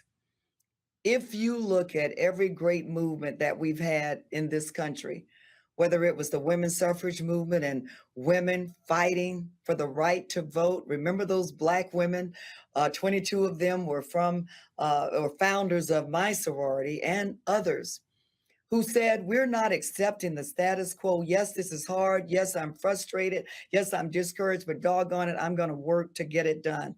If we think about the civil rights movement of 1964 and the voting rights movement of 65, marriage equality, all of the major pieces of legislation that we have seen in this country, it was always because of the talent, energy, and brilliance of young people. Dr. King was 26 years old when he became the leader of the civil rights movement. John Lewis was 17 years old when he first got involved. And yes, I understand the frustration, but the country needed that young energy and talent then, and doggone it, we sure enough need it now. There is a concerted effort to make the work of our great leaders in vain. Forget it. Let's turn back the hands of time. We cannot allow that to happen. And so we need you. We will include you in our efforts. We're asking you, we're already building coalitions with young voters. We need your ideas. We need your talent. We need your energy. And with you standing with us, we can win this race and build an America that works for you and works for everybody, like it was intended to be. Last question for you. You've been very much involved in the issue of diversity in media, Black-owned media. I've been one of those folks really pressing the federal government when it comes to $1 billion being spent every year on media, only $51 million going to Black-owned media. Talk about, again, what you want to do if you're United States Senator, not only when it comes to Black-owned media and advertising, but the fact that $560 billion is spent every year on federal contracts, and African-American businesses only get 1.67%. I mean, if we went from 1.67% to 10% of federal contracts, that's going from literally 9 billion to 56 billion. That has a dramatic impact on the future of Black America, the economics of Black America, and the creation of wealth in Black America. Roland, I'm so glad you mentioned that. And you know the work that we have done and continue to do as it pertains to media diversity, along with Hank Johnson from Georgia as well is working on this. And the bottom line is this. In 1968, the Kerner Report, as you well know, I know you're quite familiar with it. Oh, yeah. At who is telling the story and who's reaping the benefits of in this area, in this space of media. And, you know, America is a very diverse country.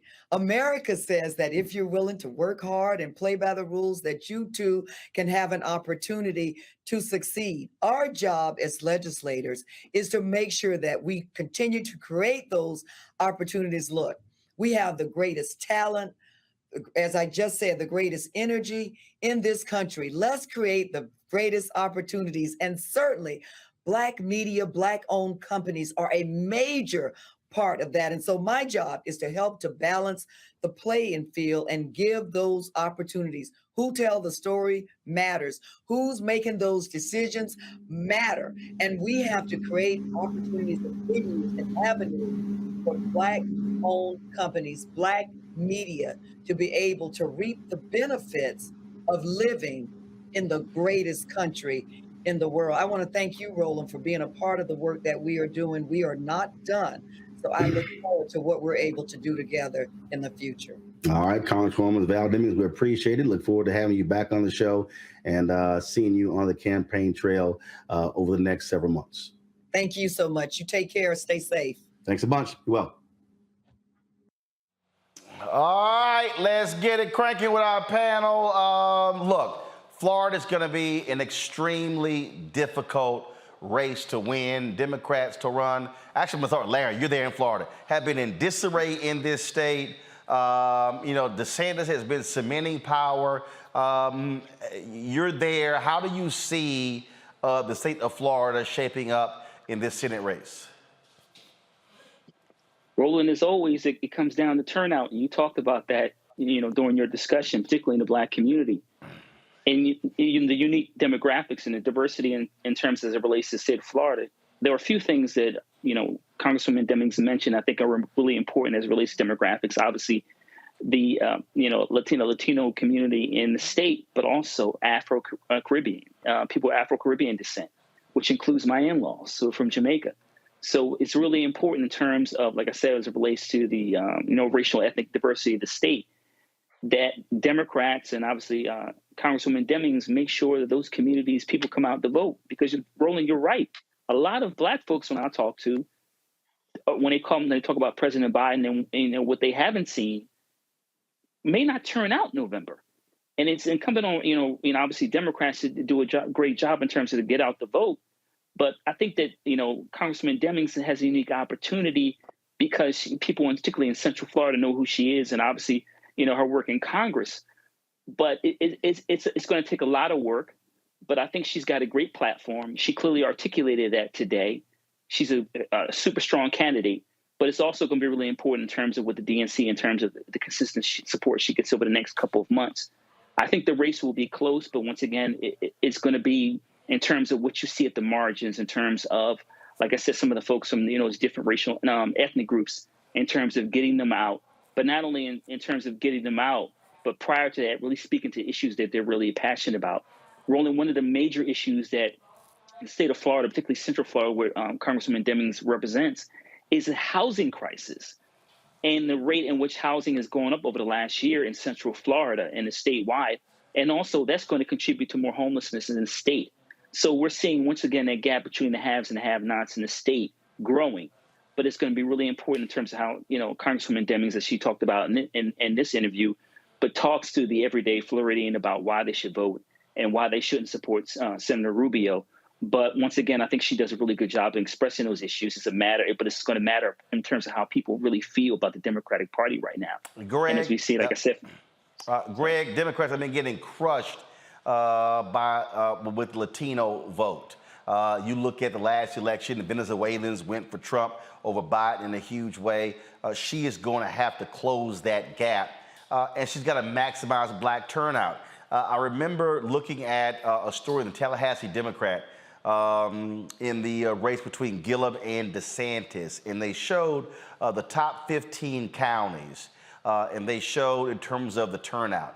And so you saw the top 12 counties, or top 11 or 12, were all red.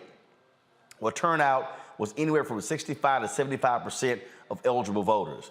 You didn't get to about 57%. I think Broward probably was around 12, around 57%. Miami-Dade was 54. There is no way in the world Representative Val Demings can win if Broward County and Miami-Dade County are below 60%. They've got to be higher than that. And so, you always have these white Democratic consultants who are always about television, and radio, but it's also going to be boots on the ground. It was important for her talking about that Afro-Caribbean because you're seeing a significant Haitian American population in Florida. It's also, they're not as strong as that Cuban American vote. There in Miami-Dade, but it does matter. And so she has to maximize those numbers and close the gap with Rubio among Latino voters, and then, of course, really get those white progressives out to vote. That's absolutely right, Roland. And I agree with Larry. I agree with Dr. Walker. This is a turnout election. Every election is a turnout election, particularly for the Democrats. It's complicated calculus because Val Demings is a loyal and faithful member of the Democratic Party. That presents problems because on things like immigration, the Democrats and Republicans aren't different enough to energize the immigrant African community in Florida, whether it be Haitians, whether it be those who are Americans, technically, but still a colony like Puerto Ricans and others. It's difficult. Now, we know that the Venezuelans, just like the older Cubans, are racists. And we know that the United States government, Democratic or Republican, has been trying to undermine the Venezuelan government for a number of years. I mean, the clown, Juan Guaido, is favorably looked upon by the Biden administration, and Val Demings wouldn't go against that.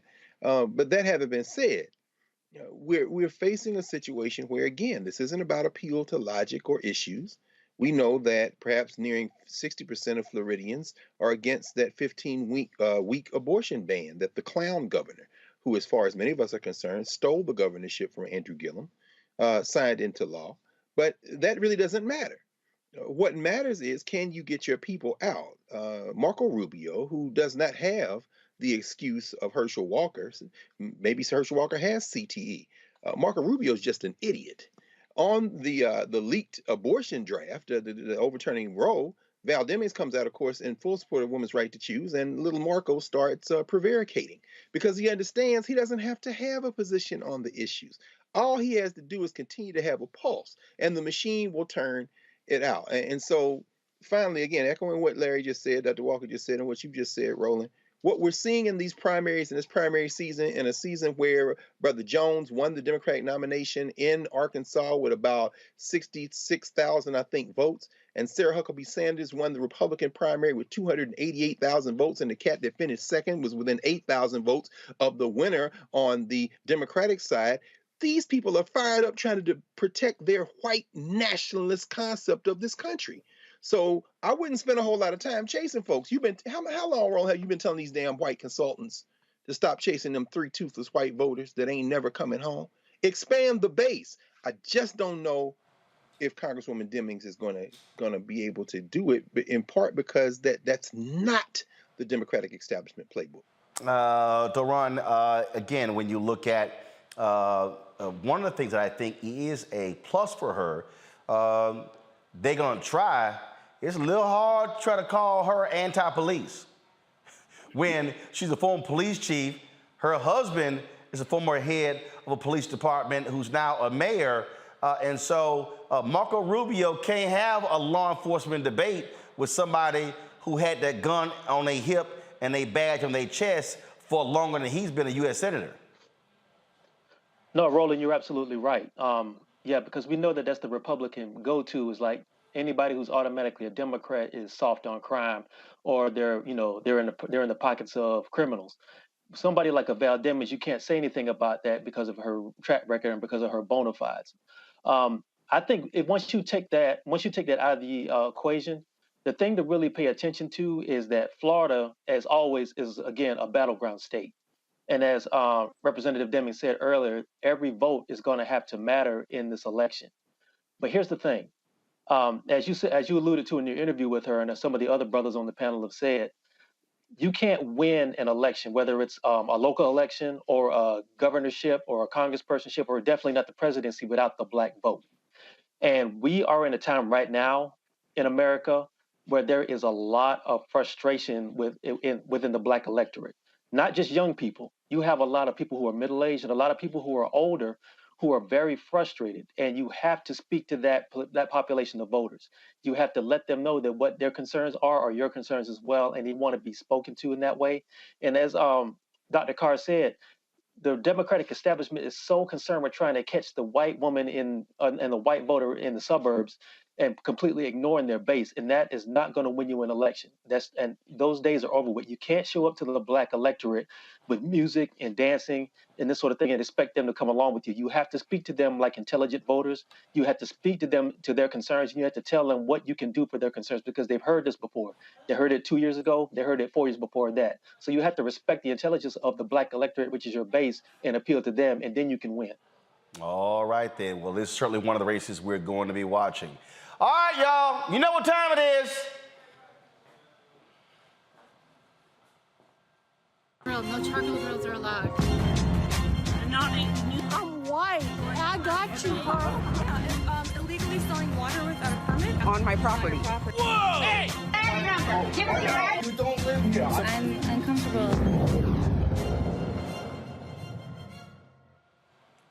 All right, then. Now, LA Clippers guard Norman Powell says he was at a Las Vegas gym when a white woman approached him and told him he was not an American. Now, Powell was working out when this Gina turned Karen rolled up on him. Palace Island. This girl is insane, bro. She came in here earlier talking noise and we sent her away. She came back talking crazy, saying that we're not American, which is pretty crazy to me. You're not American. How am I not American? How are we not American?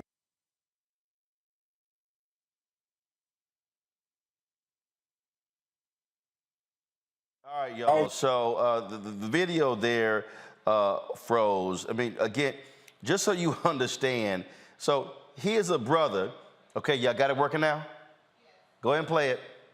American, which is pretty crazy to me. You're not American. How am I not American? How are we not American?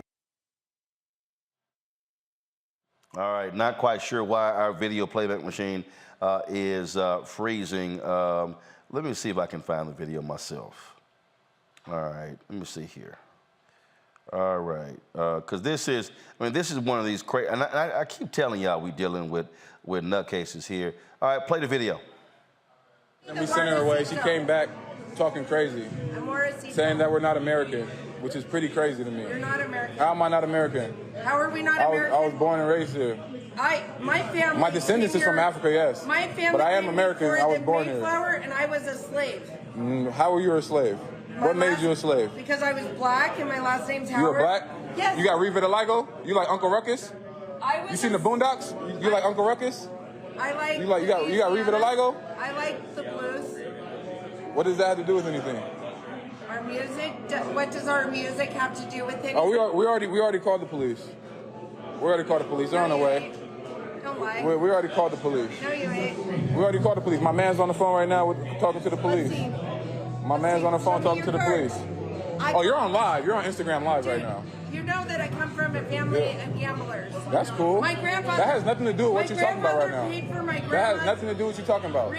Literally nothing to do. She could barely bend her Literally nothing to do. I do not care. From playing poker. I do not care. And I'm calling. I do not care. I do not care. I do not care. I call your bluff. That's fine. See, black folks can't even work out by their damn self. I mean, she just rolling her head. I wish he had turned the camera around so we can see what this fool looks like. Oh boy, you know what? The only black person that woman's been close to is Uncle Nearest. That's what that is. That lady is drunk, clearly. That woman, because you can tell by her voice, man. First of all, it's entitlement. This would actually be funny if it wasn't so dangerous, because we know the history of white women accosting black men in this society. But that's just entitlement, alcohol, arrogance. And she probably tried to push up on you, told her to kick rocks, and she's mad about that. It just sounds like a whole lot of that. But you're right. I wouldn't have stayed on the phone. I wouldn't have held the phone on myself. I'd have just put the phone on her and just let her do her thing for about 5-10 minutes till the cops pulled up. That's just nuts. Greg, you got to kick, listen to this fool sitting here go on and on and on. First of all, he gave her a hell of a lot more attention than I would have gave her dumb ass. No question. And I agree with Terrain. Just put the camera on her and let her talk. But you're right, brother. You're right, brother Terrain. It would be funny if it weren't so serious. The Know Nothings were a nativist political party in the 1850s. Remember, that's when the Whigs went out of business after Franklin Pierce was elected and then James Buchanan, and the Whig Party collapsed, and you get the Republican Party come out of ashes. Why do I go through that? The Know Nothing parties, the name of their party was Know Nothing. It was a way for white Northerners to hide their pro-slavery sentiment and claim that they weren't being pro-slavery. Why do I even bring all that, and what does that have to do with what we just heard? This is the electorate. This isn't about issues. This isn't about, oh, I see the compelling economic case you're making. I see how this could improve or I see in Florida how a woman's right to choose. No, this is about, I was a slave. And just in case everybody's laughing at that, all the California people who are talking about lineage and ADOS, y'all better look out. Better go ask the Native Americans. If you can find one drop, what are the chances she got better records than you do? She might mess around and get a reparation check before you. But the whole point is that we are living and dealing in a society now where there are no rules that need facts or the truth. And so while that might be an outlying funny moment that we saw there, it's also a snapshot of what we are dealing with in a society where, yeah, you can be a whole ass police chief, like hopefully Senator Val Demings. And guess what? The cat that wouldn't bust a grape in a fruit salad can look her in the face, call her anti-police, and guess who will line up and vote for Marco Rubio? That lady we just heard. Larry, I remember I was in a restaurant, and I was meeting some folks for lunch. And I'm chilling. I got linen on and sandals in Houston. And I'm literally walking forward, and I'm about to turn right. And so this old white dude was sitting there next to, he probably was in his 60s, with two white women. He looked up, he said, I need some water. And literally, I ain't even break a stride. I said, hell, I don't work here. And kept moving.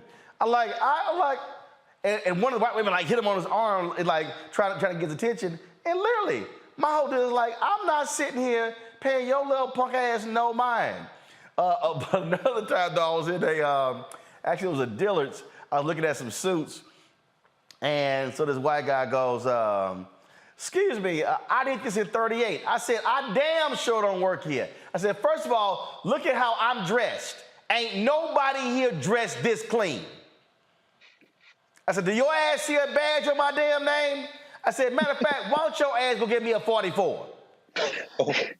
See, I ain't got, look, I'm not, see, he was way too nice with homegirl. He was even engaging. I would have cussed her punk ass out. Y'all would have heard all, I would have sounded like Reese with her dumb ass. Ooh, baby. Man, that would have been a show. Listen, Roland, I don't know what it is about gyms and some folks, but I had something similar happen to me a couple months ago when I was in the gym minding my own business with my AirPods, and one woman came up to me and started talking crazy. I had a choice right there as what I was going to do, and I decided I was going to just pretty much ignore it and keep it moving, because sometimes, he was obviously, he's an NBA player. He's streaming this. He's got folks that are witnesses there. But also that racial and gender dynamic get brothers in trouble. It's been, for hundreds of years, we know those kind of challenges that can happen. But I thought it was interesting, Roland, when she mentioned the Mayflower. So I know, Brother Cardinal, and she said that that's a clear signal about where you find a racial hierarchy, so to speak. So, like I said, fortunately for him, like I said, he's got a big platform. He could stream it. I wish he would have showed her so we could once again, people can contact her employment, et cetera, to make sure nothing like this happens crazy again. But I've had things like this happen to me in public. Roland, you just described it. Folks out here are crazy. And like I said, she talked about the Mayflower, so she already knew what she was trying to tell him. I do recall, I need to find this video. I was on a plane. I need to find this video because I had a crazy-ass white person moment. I was on a plane and first class, because I ain't flying coach. So I'm in first class, and I said that, Greg. So I get on, and I tell a dude, I'm sitting right there. So I put one bag down, I put my bag on the seat, put the other bag up. So this white woman literally just brushes past me. And now I'm the only black person in first class. And everybody else was like, what the hell? And so I started having white passengers apologize. I said, hey, y'all ain't got to apologize for her rude ass. And so the flight attendant came up to me. So, now you know me. I ain't letting that shit go. No, sir. So when you in first class, you get off the plane first. So I literally get off the plane and I kneel down and tie my damn shoe. Oh. And I'm waiting on her punk ass to come off. And she came off and threw me a look. I grabbed my phone and I started live streaming her punk ass. And I was like, oh yeah, you rude ass heifer. Oh, I started killing her. I was like, yeah, I'm filing you the baggage claim too. And so I said, what, you mad because I was black in first class and you were white in coach? Oh, I was killing her. I was killing her. I live streamed her from the plane to the baggage claim. Oh, I ain't had no problem lighting her punk ass up. And again, the other passengers, they were all white. They were apologizing, said, oh my God, that was just rude of her. Like, she literally was so mad that, but you know what? Here's what I think happened.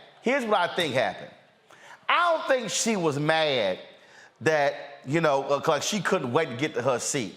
Here's what I really think happened. Because you know how it is when you know, the only time black people get to experience white privilege is if you at the airport, because you got TSA pre-check or clear, or when you 1K and you get to get on for everybody. Because you know how many of y'all got status on the airline? So you know when you fly, you walk, none of y'all got status on the airline?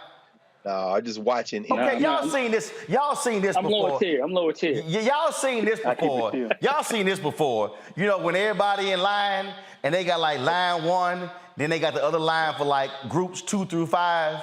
And you know, when you got status, you could walk up any damn time you want to, right. And they gotta wait because you got status. So you walk up and you stand there and they chilling, wait, and then, look, I'm real black with it too. Cause see, I don't even look at, I walk up, I'm like, and so you waiting, and then they go, excuse me 1 second, and then they call you over, and then you go ahead, and don't even matter. See, I think that's probably what happened. She probably was mad as hell, like, how they gonna weigh this black man for, and look, I'm telling y'all right now, y'all see whatever y'all want to, I'm gonna be real black and real arrogant with it. Because this the only, like I love it when you get on the plane and they say, I'm sorry, we got a bag. I said, shit, not for concierge first. I'm like, I know you got room for first class. Then they start moving stuff in the closet for the flight attendants. I'm like, yeah, this goddamn bag gonna be on the plane with me. So I'm just letting y'all know. I get real, I'm like, cause look, I see how they roll, I'ma roll the same way. And I'm gonna sit here, so that's probably the only time we really get to have that privilege that they enjoy. And guess what? I'm gonna use the hell out of it.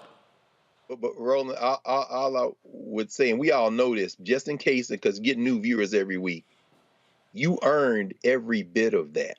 Oh yeah. In other words, it ain't like nobody you was born into that. Nobody give me those miles. Like my wife had to learn. She tripped out, man. We get on the plane and she's like, what are you doing? I said, shit, but get on the damn plane. She's like, but they in line. I said, no, they in that line.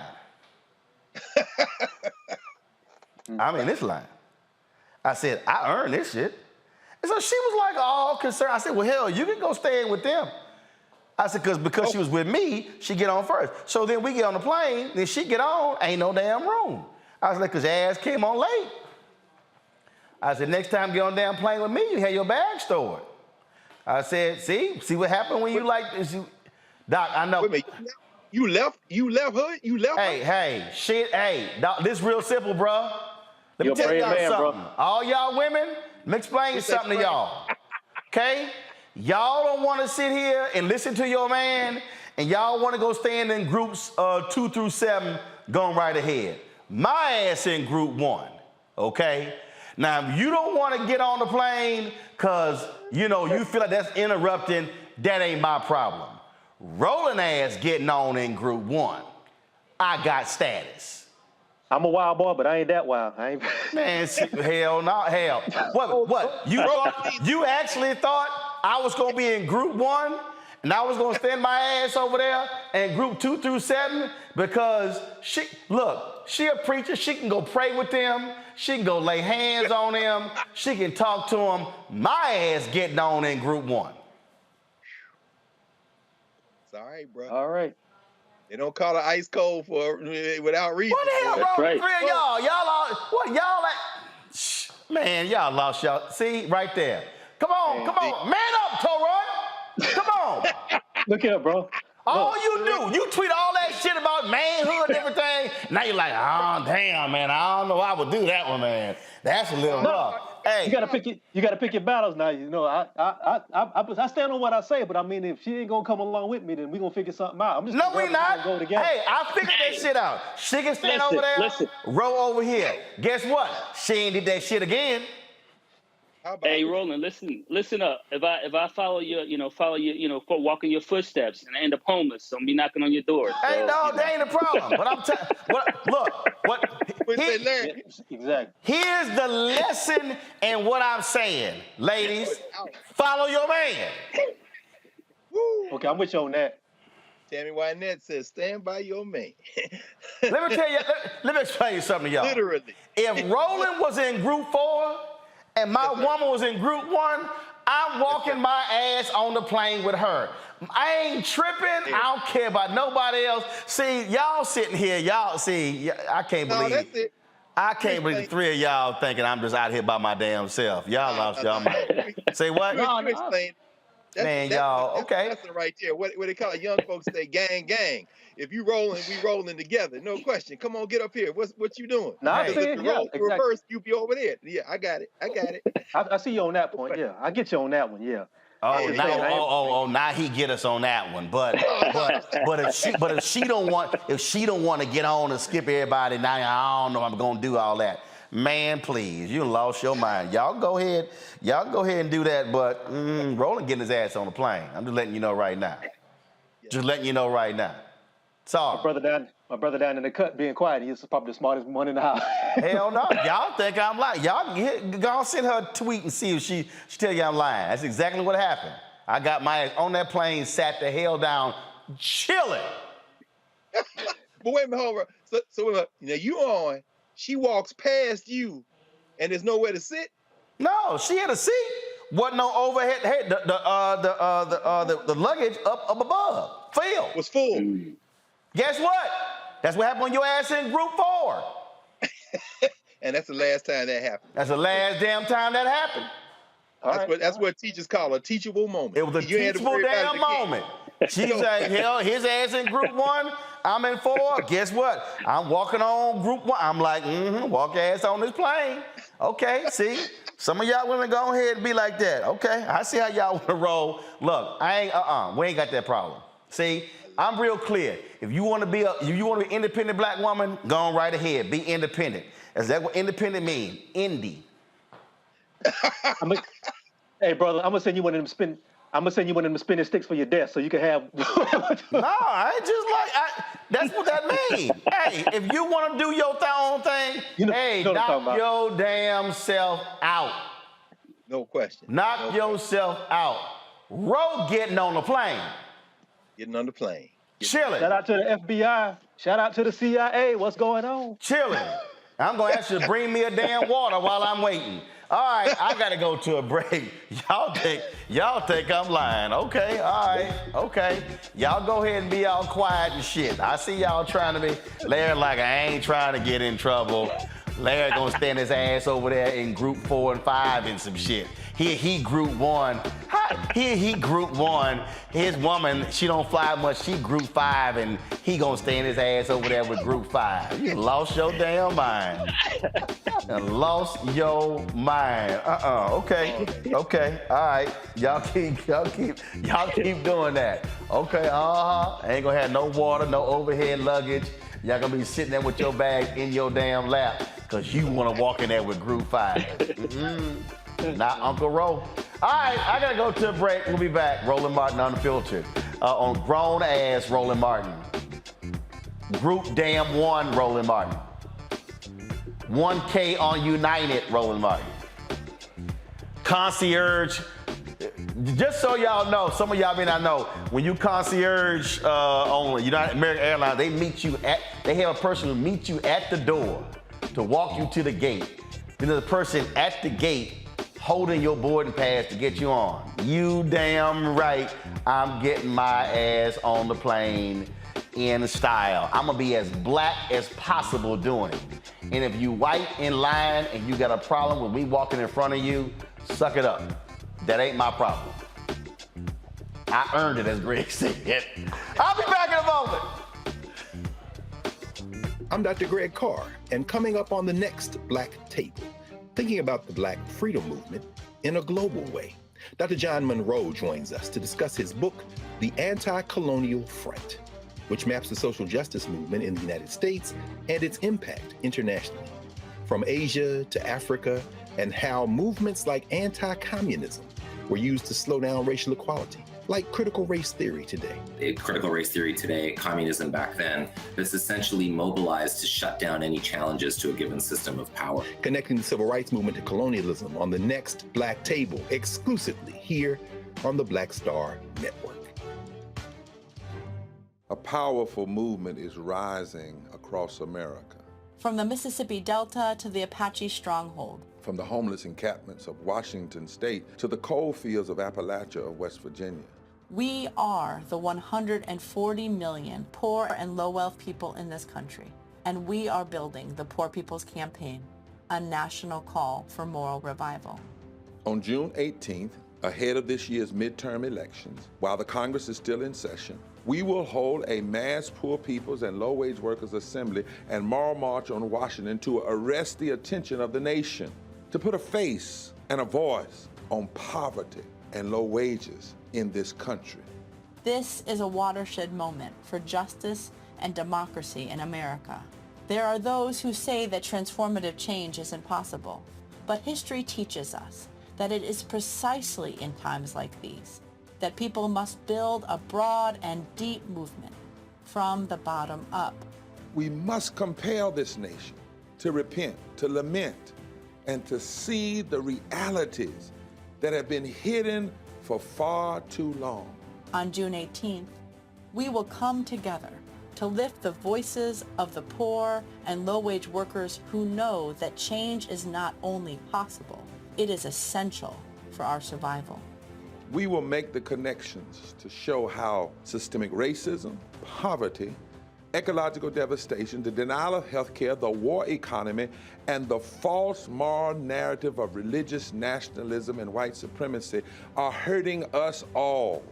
We will show the nation the faces of Americans who cannot afford to go back to normal. We will detail the policies that can move us toward a society that works for everyone. And we will pledge to go home and build power for transformative change in this year's election and for years to come. Because the question should have never been, how much will it cost to address poverty? The real question is, how much is it costing us not to? Somebody's been hurting our people. It's gone on far too long. And we won't be silent or unseen anymore. Join us in D.C. on June 18th. Build with us for a third reconstruction in America. Visit poorpeoplescampaign.org.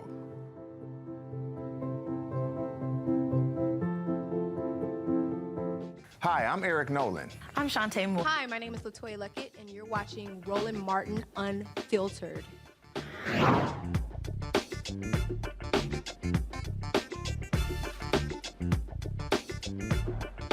All right, y'all, May is National Foster Care Awareness Month, and my next guests are twin brothers born into the system, and they're going the extra mile for youth in foster care. Devon and Tavon Woods are walking 176 miles from Statesboro, Georgia, to Jacksonville, Florida, to raise awareness about the foster care system and youth who are in need. There are more than 400,000 kids in foster care, and the Woods brothers say the children just want to be loved and protected. They join us now from Statesboro, Georgia. Glad to have y'all here. First of all, why the hell y'all walking to Jacksonville?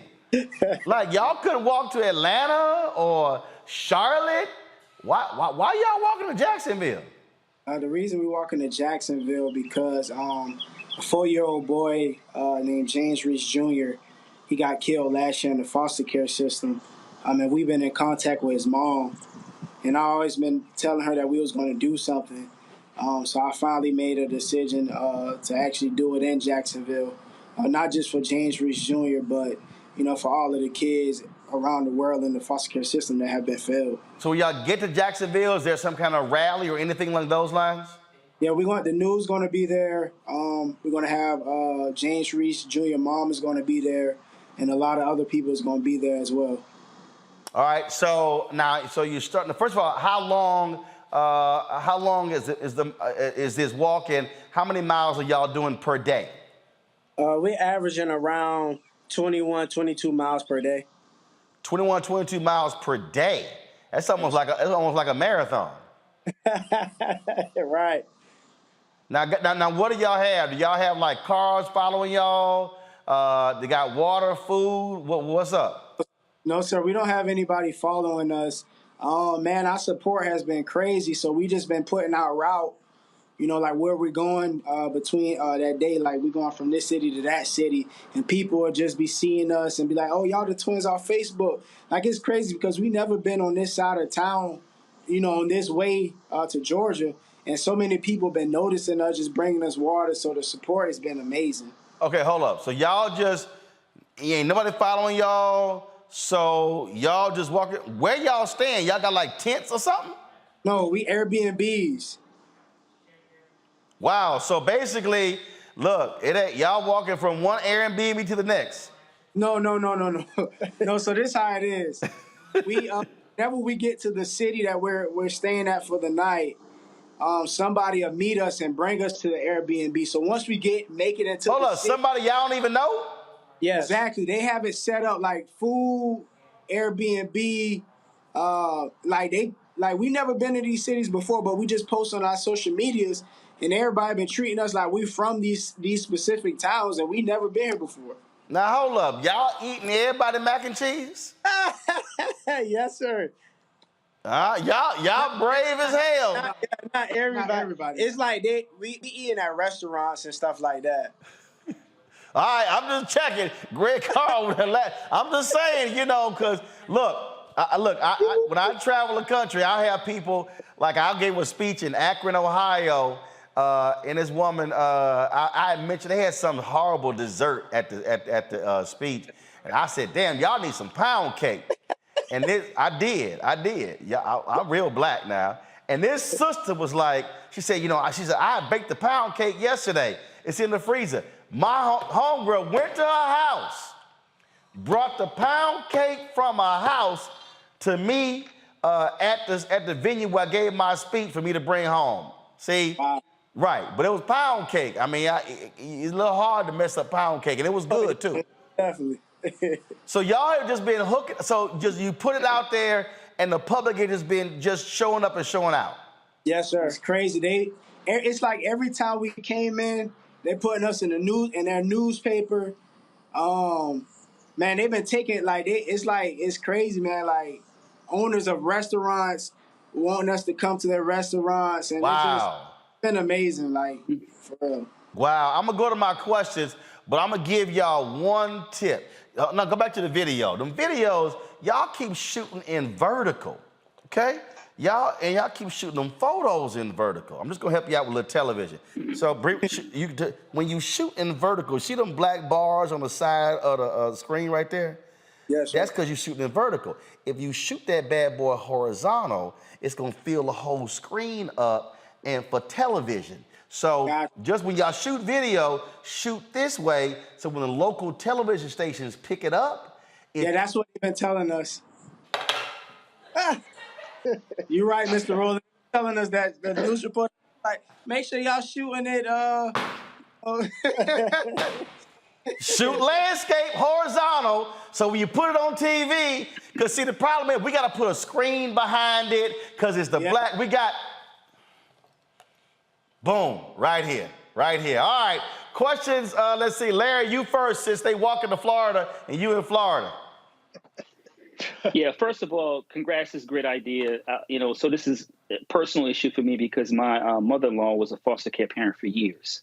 So I know how important it is to be in foster, be involved in foster care and be positive role models. Can you talk about Are you sharing? Are you raising money? And do you have, is there some kind of website, et cetera, that folks who are watching can go to support your effort, not only in terms of the walking, but obviously I'm assuming you guys have larger plans in terms of bringing attention to the importance of foster care and obviously protecting the lives of children who are in foster care. Is there a website or something else that you guys or people can donate, et cetera? Yeah, we have a GoFundMe and different other ways for people to donate. Our website is actually being built. It should be finished in a few weeks. But yeah, man, everybody has been supporting.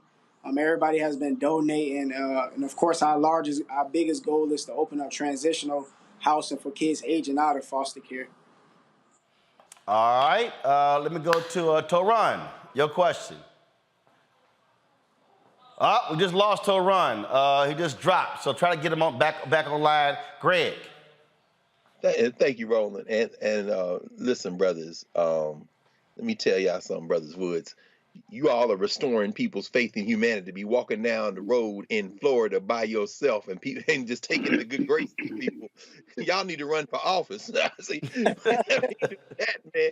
But let me ask you, man, I mean, in a moment when, there are about 14% of the children in this country are children of African descent, African American, but almost a quarter of those kids in foster care are Black. Any policy changes you'd like to see in the American foster care system? I mean, should people have to qualify differently to become foster parents? Do we need more Black foster parents? I mean, how do we deal with the adoption piece? Because as you all know better than any of us, one of the reasons why children end up in foster care is because people don't adopt them. Any thoughts on what needs to change in this system, brother?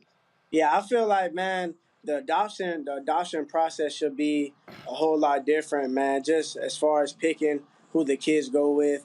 Because in most instances, man, like for us, for example, just getting placed with a family that's not giving us the proper things that we need for life as far as love, affection, the emotional side as a kid would need. So I know that's one of my biggest things, just being more focused on the adoption process and like making that evaluation much deeper and really deep digging into those parents that's willing to adopt these innocent children. All right. We don't have Toran back.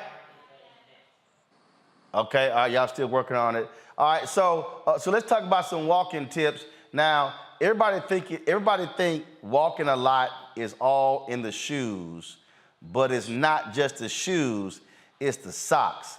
We last year we were in Austin for the Poor People's Campaign March in Austin, and I ain't have no issues walking, but Anthony, who worked with us, his ass like 20 years younger than me, and he was whooped. I mean, his legs were burnt, and we were just doing 7 miles a day. I was like, damn, dog, you got to get out more. So everybody watching, it's not just the shoes. You got to have the right socks when you walking a lot. Yes, sir. So what was how did y'all game this whole thing out? Well, honestly, Mr. Roller, I ain't gonna lie. I put all this together within like 2 weeks ago. Wow. So it was just it was just so quick because I was like, man, like it's Foster Care Awareness Month, and not even Foster Care Awareness Month. I was just like, man, somebody got to walk the extra mile for these kids because it's not just bringing light and shining a bright light, which it is, but it also giving kids all around the world in the system hope that, okay, like I can walk, I can keep going, like no matter what I'm going through, no matter the pain, I can still keep walking, I can still keep pushing till I get to the finish line. So I put this together so fast, and our preparation, we didn't start planning. We planned as we got on the road. After the first day, we like, okay, this is what we need to get. This is how we got to do this.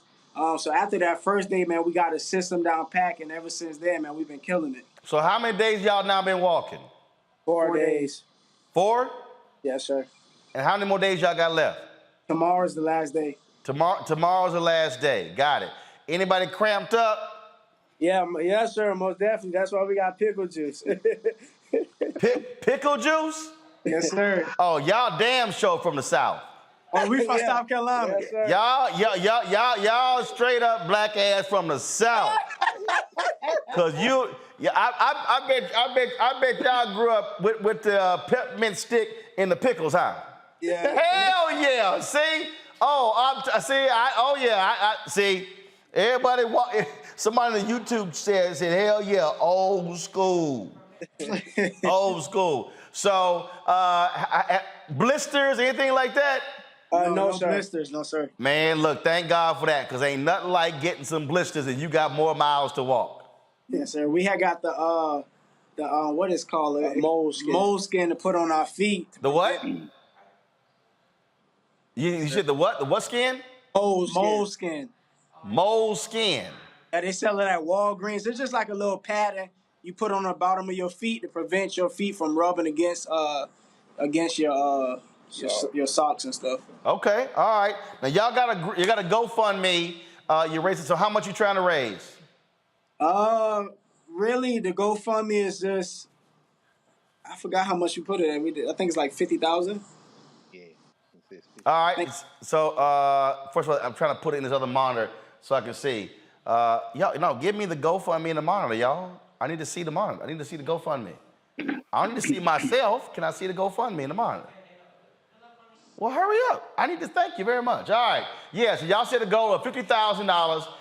You've got $9,149 raised, 148 donations. So what's the easiest way to search on GoFundMe? Just type in "We Are Their Voice." Yes, sir. Okay, so everybody who's watching, right now, it's 2,000 of y'all watching on YouTube and Facebook, another several hundred on the Black Star Network app. So I want y'all to type in "We Are Their Voice" and donate to their effort. Support them in doing that. The goal is $50,000. And let's see, I want to see by the next 24 hours what this thing looks like. And so congratulations. Somebody also commented, they said they saw the FAMU shirt. One of y'all go to FAMU? Oh, no, this don't say FAMU. No, that's this the restaurant we ate at today. Oh, so damn, y'all ain't packed. Y'all just getting clothes along the way too? No, we packed. We got our own clothes. No, but I guess in one of the videos they saw an orange and green shirt. They thought it was a FAMU shirt. Oh, no, that was a Mossy Oak shirt. Yeah, that's a Mossy Oak shirt. That's a Mossy Oak. Oh, got it. So what's that? Another restaurant? Somebody gave y'all a shirt? No, that's Mossy Oak. That's a hunting clothing line. Yeah. All right. Well, somebody thought it was FAMU. So, but look at that, y'all. They giving y'all shirts. They giving y'all. Hell, you know somebody gonna walk up to y'all and give y'all a pair of underwear too. They gonna give y'all all kind of stuff. Okay, so what? All right, so what's been the craziest thing somebody has done for y'all on this walk? Man, yesterday at the church. Oh yeah, that was crazy. The lady said she saw us on the news, Miss Peggy. She saw us on the news, and they was waiting for us to come through their town. And she saw us, and she invited us to their church. And man, we went to the church. They allowed us to take showers there. We ate, and man, we got to talk to all the kids. It was like over 75 kids there, and that was like one of the biggest highlights of this trip. Wow. But y'all ate at the church? They had chicken tenders. Oh, so y'all you can't mess up chicken tenders. Yeah. Right, you long as you ain't got to let that sucker simmer for a while, y'all good. Okay, I'm just looking. Look, walking 26 miles, you eat the wrong damn food. It's gonna be a tough walk. That's right. All right then. Well, gentlemen, congratulations, Tavon and Davon. Again, folks, it's We Are Their Voice. That's the GoFundMe page. Y'all can check that out. Support them in what they're doing. I see already. Let's see, y'all at 9,149. So it looks like it's at 9,201 now. So you picked up 5 new donors, and so support them in what they're doing. And certainly congratulations, gentlemen, and good luck. Thank you. All right then, glad to have y'all on the show. Wow, pickle juice, Greg. Bro, that did my heart good, brother. I mean, you look, hey man, anybody, please, every time we on here, man, you show the need for black media. That That's priceless, man. Those cats are purebred. That's some South Kakalaki. That's some. Where did they get the pickle juice from? I mean, you could have took that interview in a million different directions. You ain't lying. Let me say this here. So Wendy Clarissa Geiger just sent me a tweet, and she said, Roland, I know why Greg Carr is not flying first class. He figures how many more books he can buy if he flies coach than if he flies first class.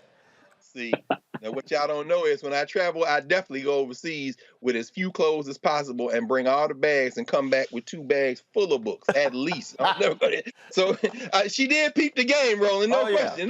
It don't matter when I get on the plane because I'm going to get books. That's true. I got you. All right, then. Well, look, we appreciate Taron, Larry, Greg. Thank you so very much. Appreciate y'all joining us. Reese is on vacation. That's right. I got Alphas in the house, and of course we had Brother Sims from Illinois. Also a fellow Alpha. That's how we do it. Y'all know how Alphas roll. Everybody else, they just imposters. All right, y'all. That's it for us. Tomorrow's show, y'all don't want to miss it. We got Randall Pinkett, actually, and his co-writer Jeff, 2 Alphas.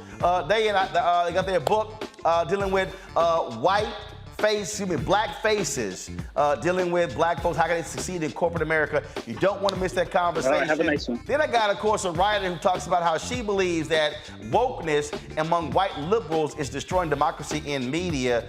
She and I got an interesting conversation. And Congressman Mo Rokana is also on the show talking about what Democrats need to do to win in November. So it's a fantastic show for tomorrow. Y'all don't want to miss it. Don't forget, download the Black Star Network app, Apple phone, Android phone, Apple TV, Android TV, Roku, Amazon Fire TV, Xbox One, Samsung Smart TV, and of course, you can always join our Bring the Funk fan club where every dollar you give goes to support this show. Send your check-in money order to P.O. Box 57196, Washington, D.C. 20037-0196. Cash App, $RM Unfiltered. PayPal is R Martin Unfiltered. Venmo is R Martin Unfiltered. And then, of course, you go to Zelle, RolandSMartin.com. And then, of course, you also have, give me 1 second, y'all. Give me 1 second. RolandSMartin.com, RolandSMartinUnfiltered.com. Kenneth, come here. So, y'all, the other day I introduced y'all to 2 of our interns. He's our 3rd intern, Kenneth Goodall. Kenneth, come on. I told you to come on, man. All right, so this Kenneth, you're at Norfolk State, right? Yes, sir. All right, so it's what, junior, senior? I'm graduated. You graduated already. All right, so Kenneth is interning. He trying to sit here and get a job. So you know he's gonna be real focused in his 10-week intern. So Kenneth, glad to have you here. And so looking forward to you and the other interns, okay? Thank you. All right, cool, back to the control room. All right, y'all, that's it for us. I'm gonna see y'all tomorrow. Y'all know how we do it. Holla!